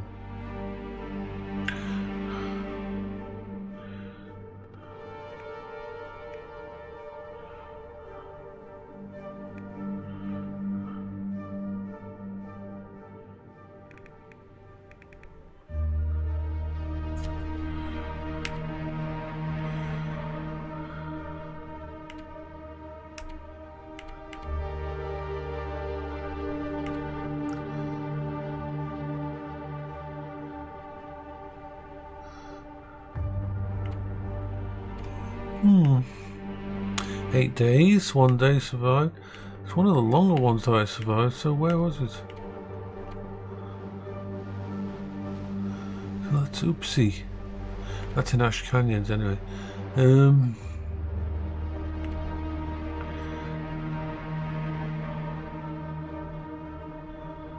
at the Forsaken Airfield.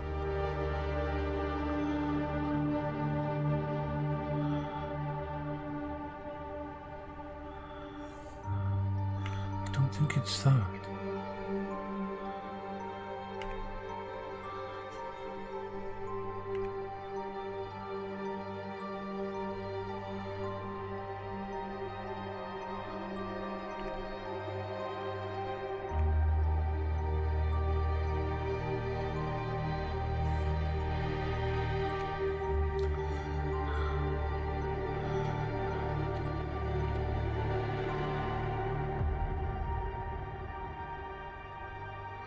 I don't see any of the ones.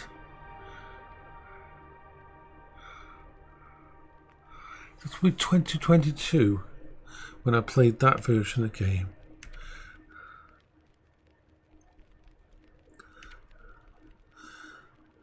I tell you what, we're going to start a new endless game. Oh, is that it? No, because I'm at the Forsaken Airfield.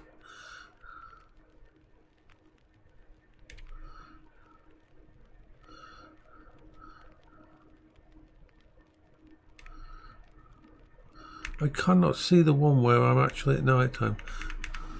So let's create a new game. Custom. Now we're going to want very high resource thingies. I'm not...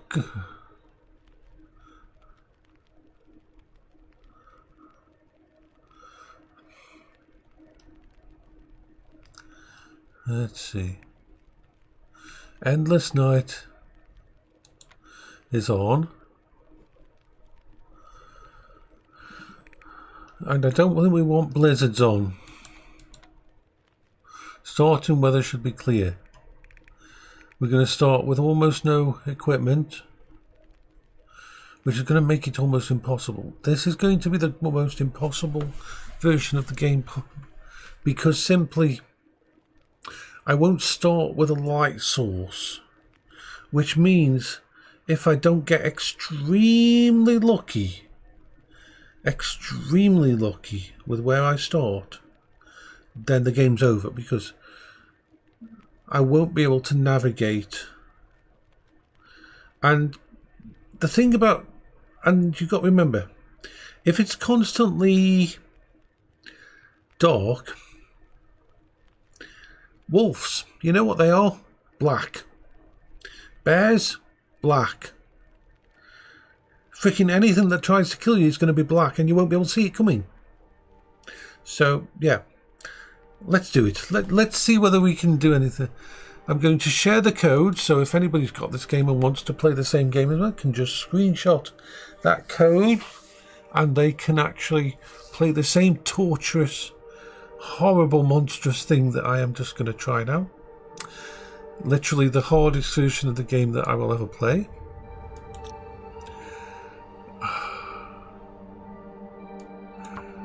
And of course I'm going to confirm that. I'm going to have it start random, so it starts at a random place.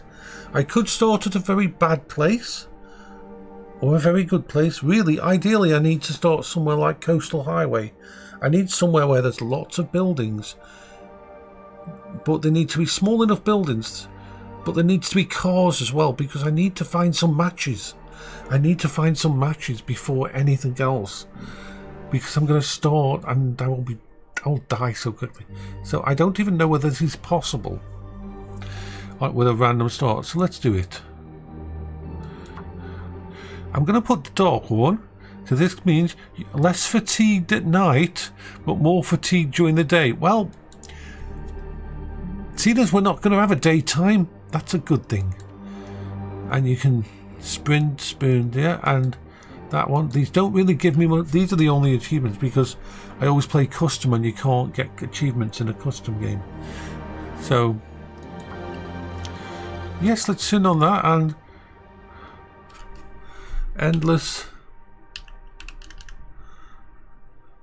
endlessly screwed. How's that? Right, so be the first time in a long time I started a night game without actually anything. But yeah, where are we? Okay, so because we haven't.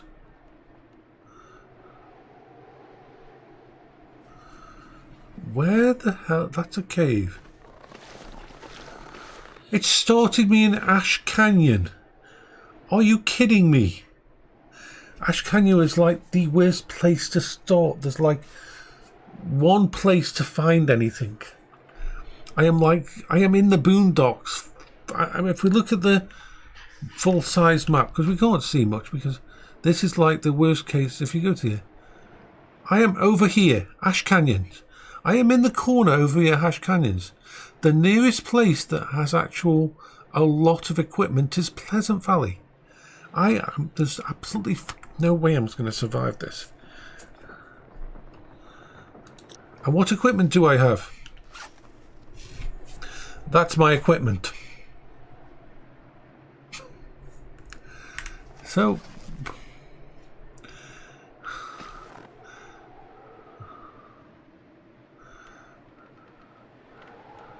going through into this, it's going to take me into a cave.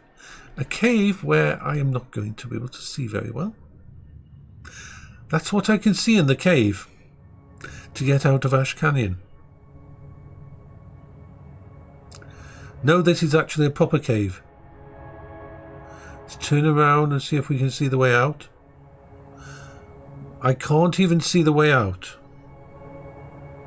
I might be moving forward. Come on, where's the way out? I saw it there for a second. Tried to move around and see if...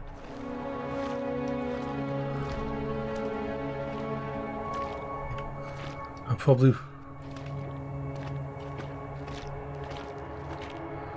can't even get back out here. This is I'm somewhere in a cave.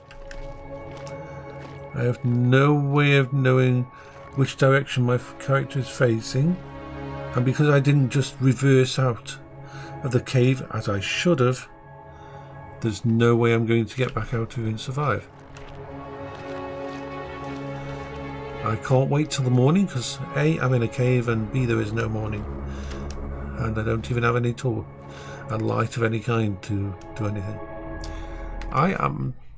That is a... Yes, screwed. Literally, I have no idea where I'm walking. I am actually walking around, but because there's no light at all,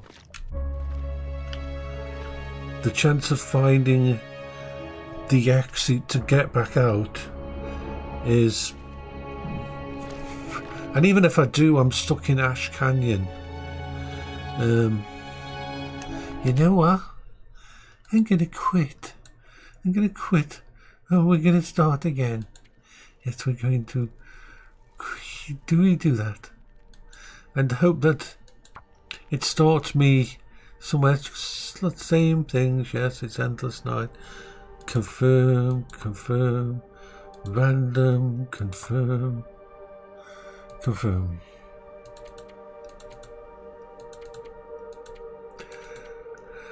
Okay, so we need at least a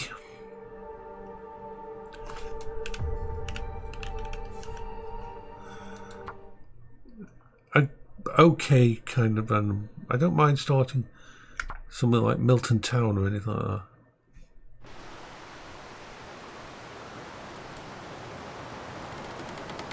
Right.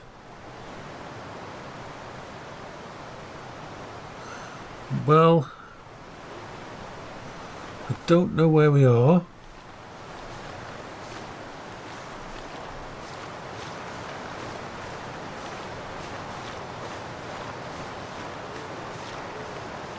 But at least we can see. We've got a pretty nice night. There's no aura.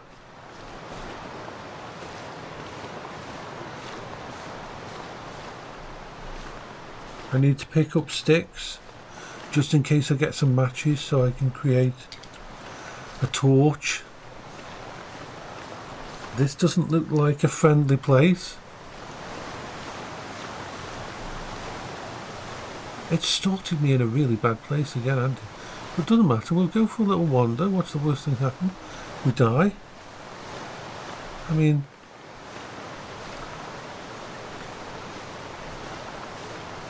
I came out that way. Let's go around this corner.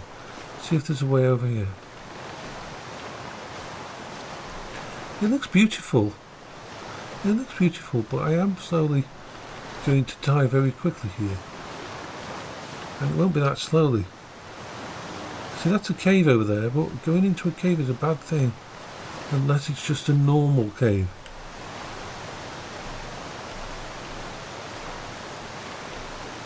What we need to do is find... Nope, not going in an ice cave. Fuck that shit. I need to find... Oh no. Yes, maybe. You can do it, you can do it. You can get around that. Sometimes you can't get around it. So we need to climb this. Don't know whether it's going to take me where I want to go. Just need to find something. I need to find everything. Beautiful though. If I'm going to die, it's a nice place to die. Have I started in Ash Canyon again? It's freaking Ash Canyon again.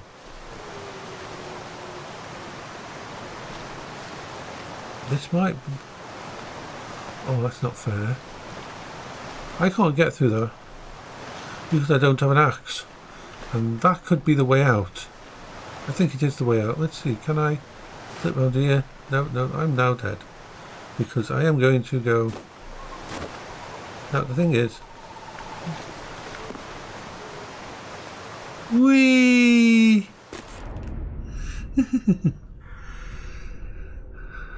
Let's start again.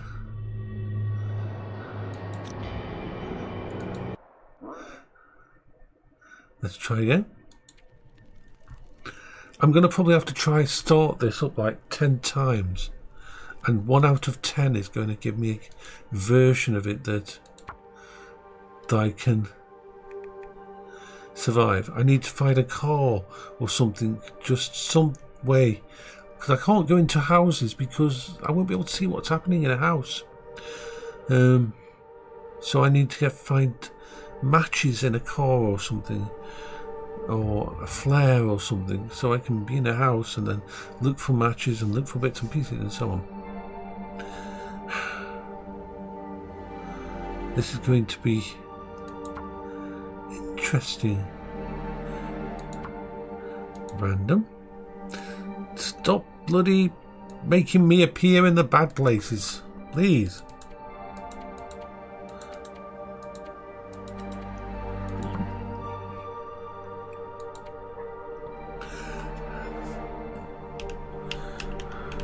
I wonder if my old game, my old Endless game got corrupted in some way. We can make it. We can make it.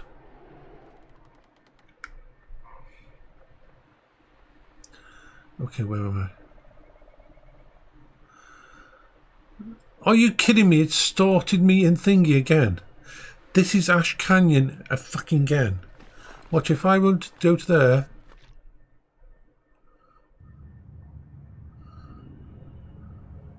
Yeah.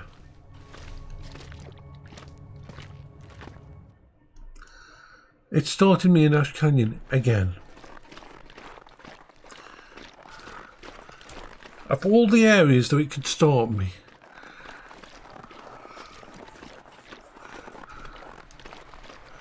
It does not like me at the moment. It really doesn't like me.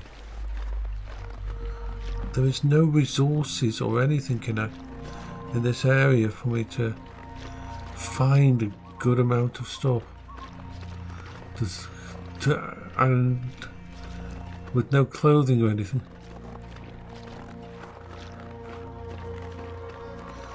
I am seriously toasted. But this is going to be the challenge for me now.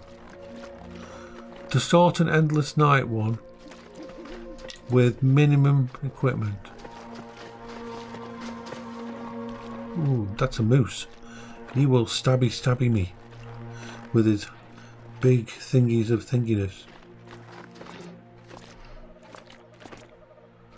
Let's go this way. Come on. Ash Canyon is beautiful. I love Ash Canyon. I know Ash Canyon pretty well, but that's how I know that starting in Ash Canyon in Endless is the most evil place it can start you off.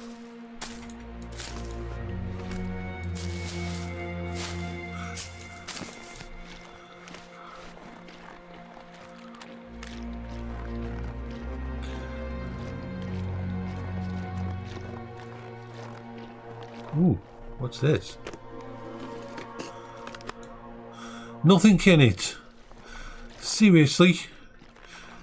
The one little carton I find on the ground and there's nothing in it. That is not fair. That is the game saying screw you. That is, we're gonna kick your ass. You're having too much fun and having too much of a mellow time in your versions of the game. I'm gonna make it so that you... Does this go anywhere we want to go? I don't know. It doesn't look like it. It looks like it comes to an edge here. What is this?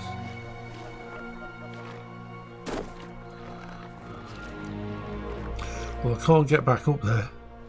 So I hope this is the way. I wouldn't have a feeling. I'm just... Even though I'm...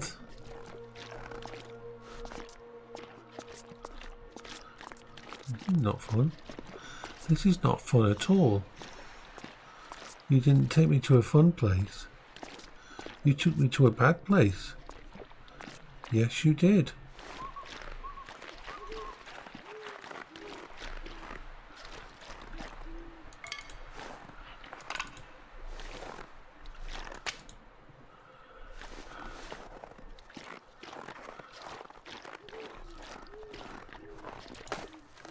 I'm gonna try and get up here now and not fall over.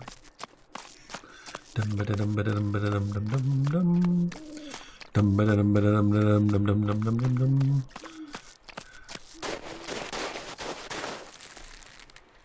Okay, we're up here. We're coming into hypothermia mode. Oh, we're having a nice little wander. Oh, and it's starting to snow. Oh, yes. Of course, that's what was missing.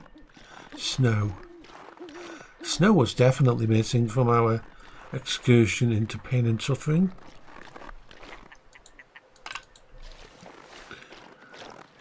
So we'll head in this direction because we don't know where we're going. Because visibility is going to go down with the snow. And we're going to get a whiteout. Oh, and I can hear Wolfies in the distance. Hello, Mr. Wolfie. Are you my friend?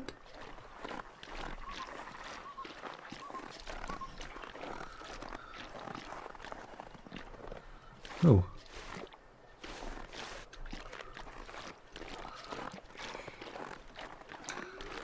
Okay, we'll go in this direction.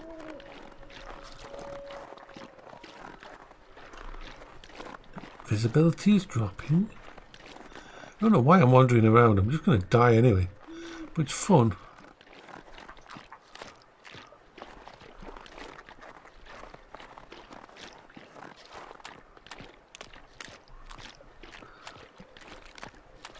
There's like one cabin in the entire of Ash Canyon. Just one. And I can guarantee you that I am not close to it.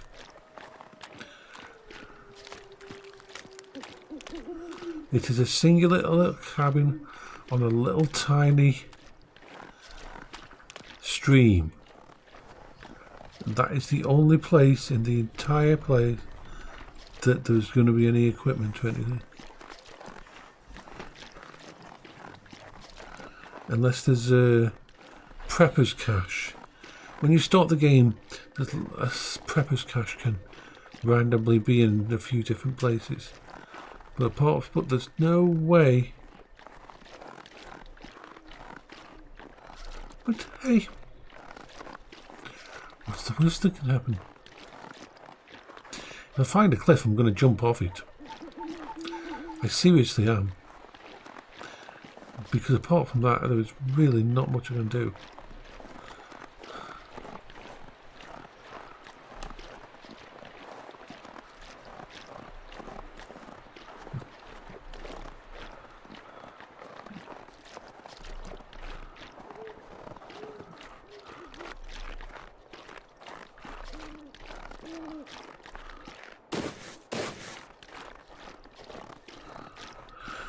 Oh, come on, we can do this.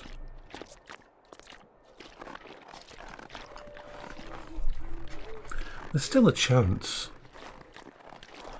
I am not expecting much though.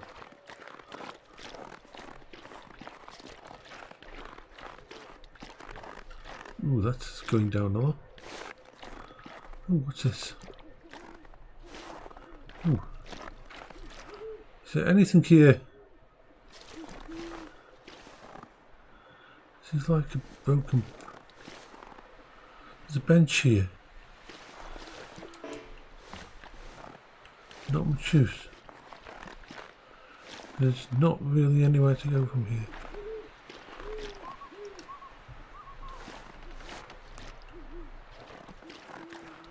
Can we make it down there?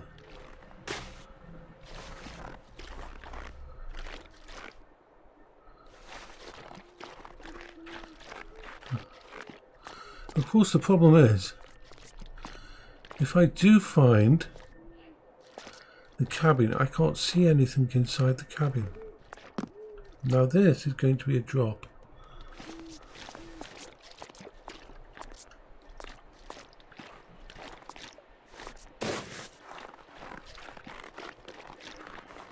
So, we are actually now in the vicinity of the cabin.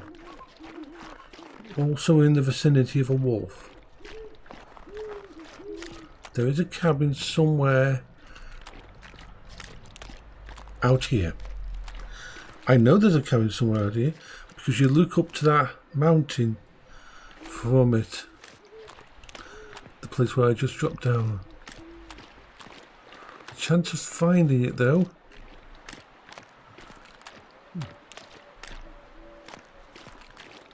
is... I can hear the wolves in the distance.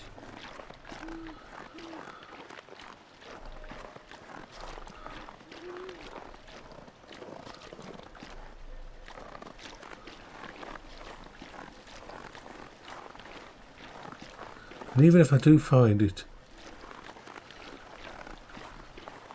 I am not getting out of here. But it's an exercise in seeing how far you can go.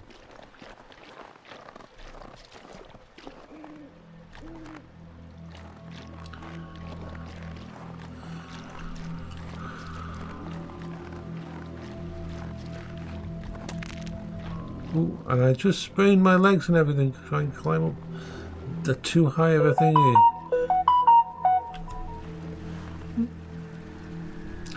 It's just my phone. So I'm now crippled.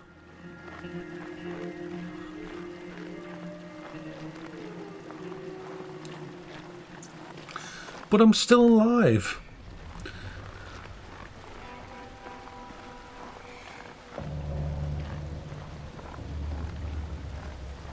Yeah, Ash Canyon and Timberwolf Mountain and a couple of other places are like the worst place to start if you've got no equipment.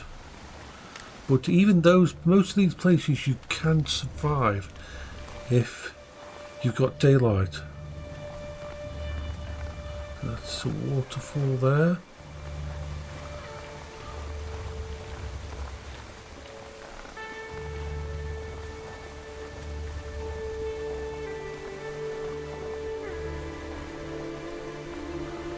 But without the chance of riding out tonight in a cave or something.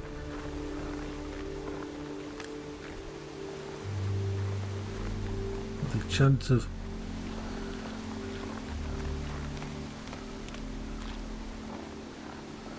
I can't even tell any of the normal places that I am used to.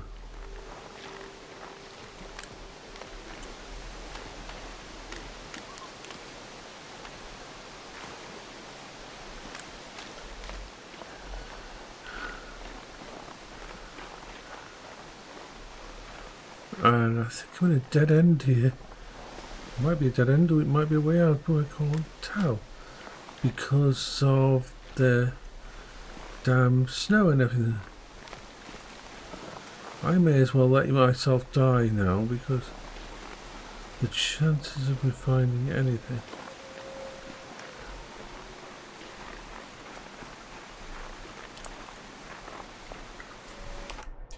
What we'll do is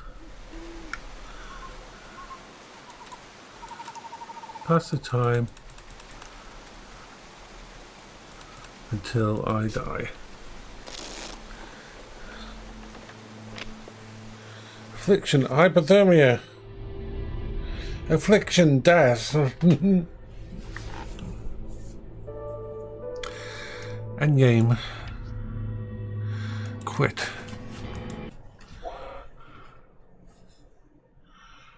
Right. Now.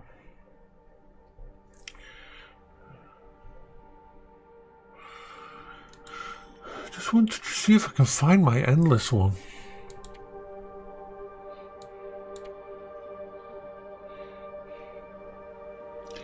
Exploration 0%. It was in.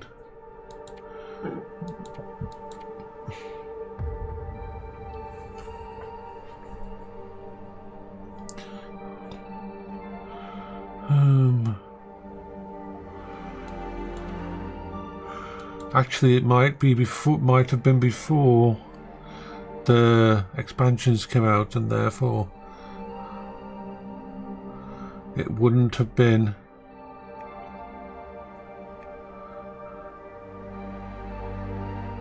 Yeah, it was before the save games before a certain thingy. Because if I look at my, I'm just going to check in my old documents and see how, if I go into Steam Library, into backup and into documents, going to just check something to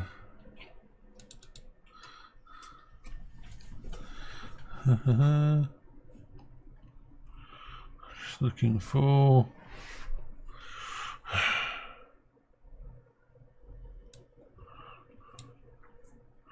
just going to wait for it to catch up as it's trying to load all my stuff in my documents.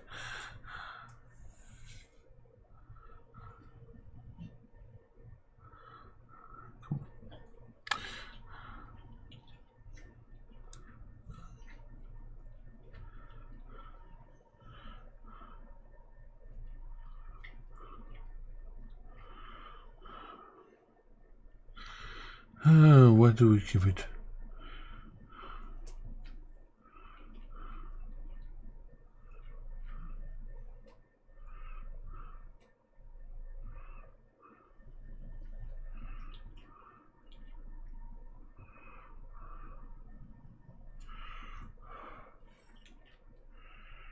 Can't find it.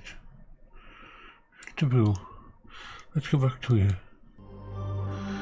Yeah, some of the really old games were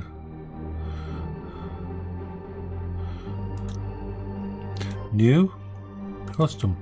I will start an endless game that I can survive in without making it easy for myself.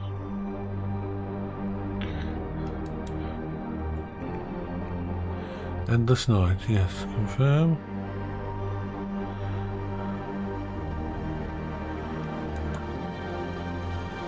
Confirm. Random. Confirm. Let's see if it's really hating me at the moment, because we're like, that's 3 starts of endless and 3 of them in the worst possible place. So let's just see what happens this time. How bad is it going to be this time? Okay, so we're here.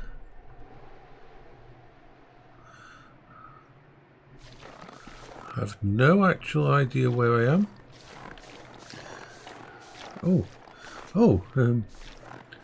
An arrow,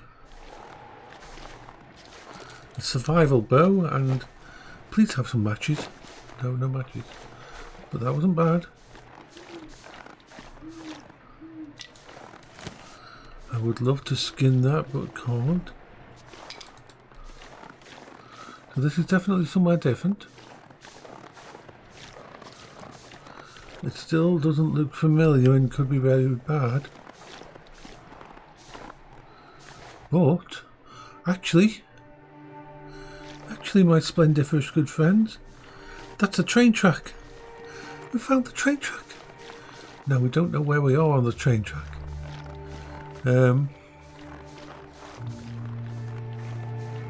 Let's get on the train pack and look left and right, and that should tell me where I am. Everything looks different at night. Everything looks different at night. Let's go in this.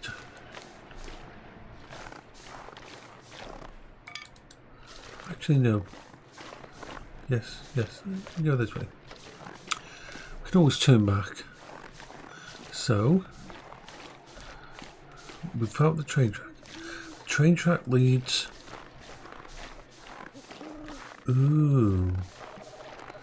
I believe I know where I am. And I believe this isn't the way I want to go.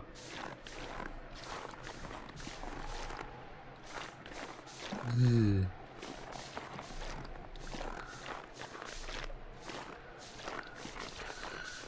Why am I still going this way? Because I don't think this is the way I want to go. Because I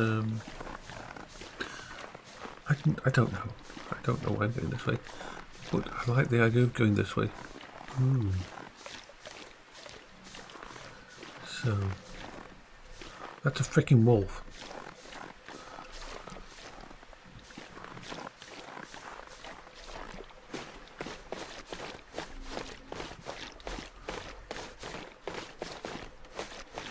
Hoping there's not another wolf down here.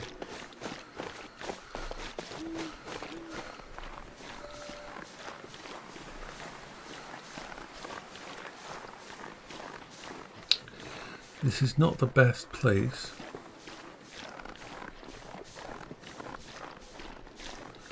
I need to find some matches. I need to find some matches.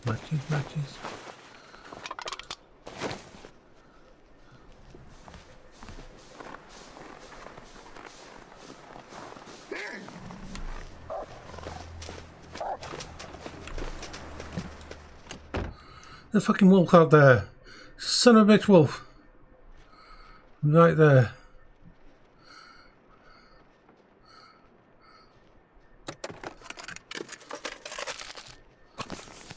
Ooh.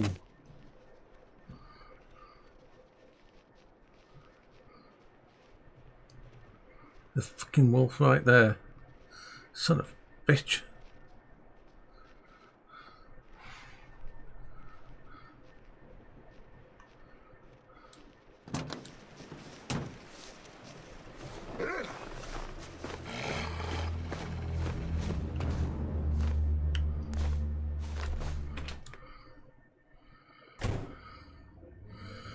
Right.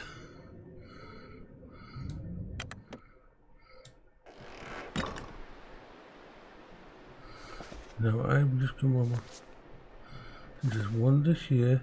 There's a wolf right out there, but I need to check if there's anything in any of these.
Well,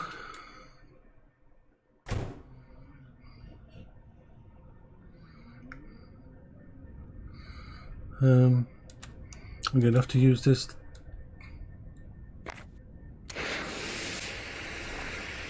Right.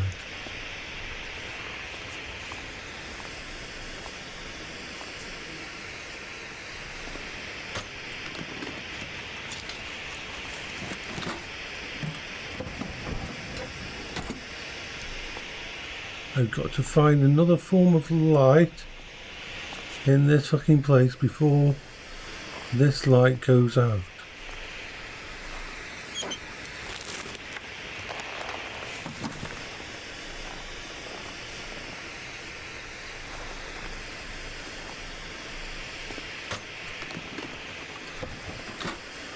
Doo-ba-doo-ba-doo.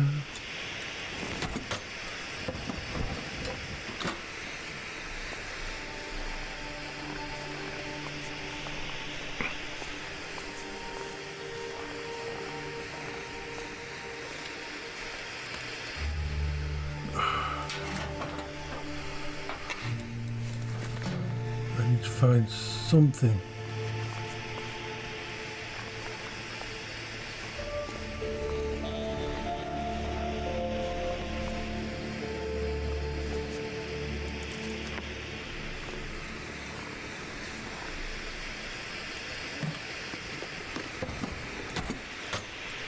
Of course, if an aurora hits while I'm on top of this cabling and that, I will get fried to bits.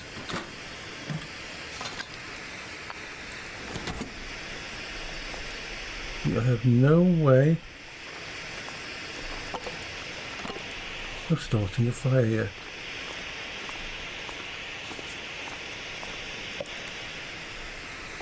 Got lots of bits and pieces of fuel.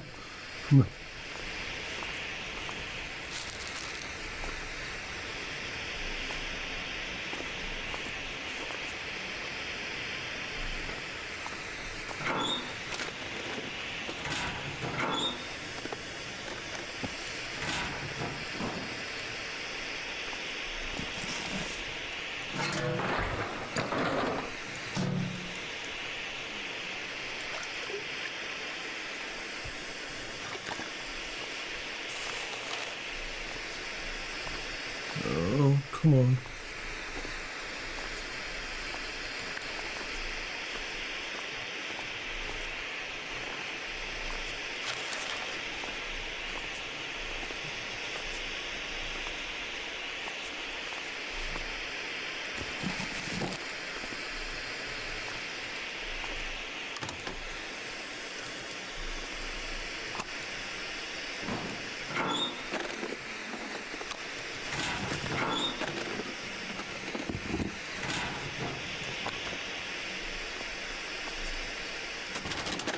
give me some matches. Just one set of matches.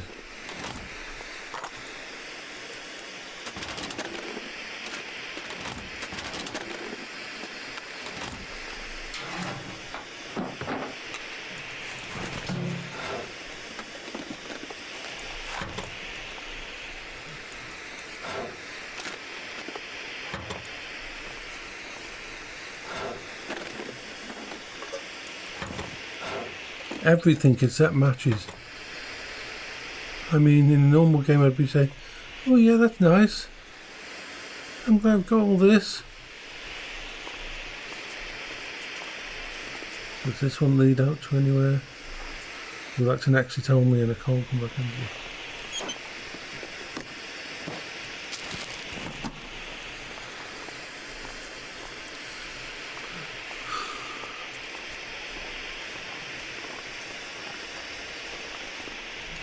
No.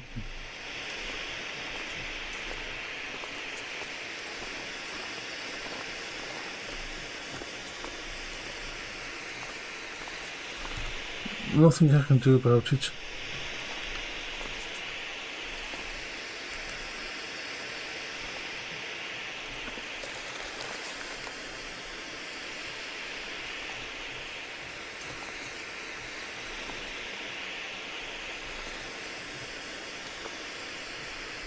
You think there was anything underneath?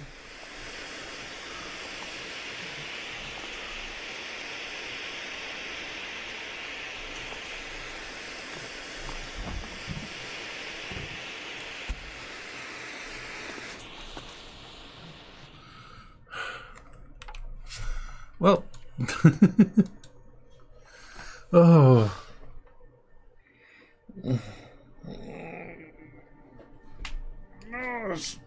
Yawny.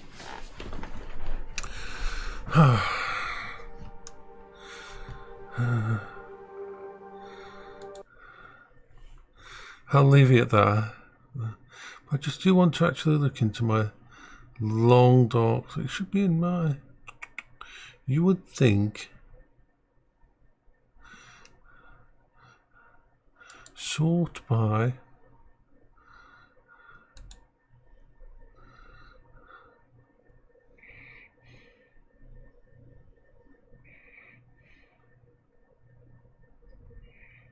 Where are we? We've been on for over 2 hours and 53 minutes. Where is it? My game. This one's going. See in here the save games? No. Okay, so I am going to play my Star Trek Online. So I'll start up my Star Trek Online. And then that'll be about it for today. Oh, you're all splendiferous. Yes. If you want to talk about anything, we can. If anybody does want to chat. Otherwise, just enjoy yourselves. I am. Just wanted to log in and see what the new. They've probably got some kind of new event or something, maybe. Go in with this character. Might go down and watch some TV with the doggykins. It's about 7 PM. Okay, we're here. Let's see if there's anything events. What have we got? Nothing extra on yet. Still doing that one? No. I don't. I think. Yeah. I think I'm going to leave this at this. I've been on. Sometimes playing the long dark takes a lot out of me whenever I try to do those things. So I'll probably keep trying doing endless from there and get to a position where all I need to do is find some matches. Just find some matches in a long dark endless. So I will say bye-bye for now. You have a good rest. Okay, and I might see you both later. Yeah, you probably will see me a bit later on Discord. So bye-bye, everyone.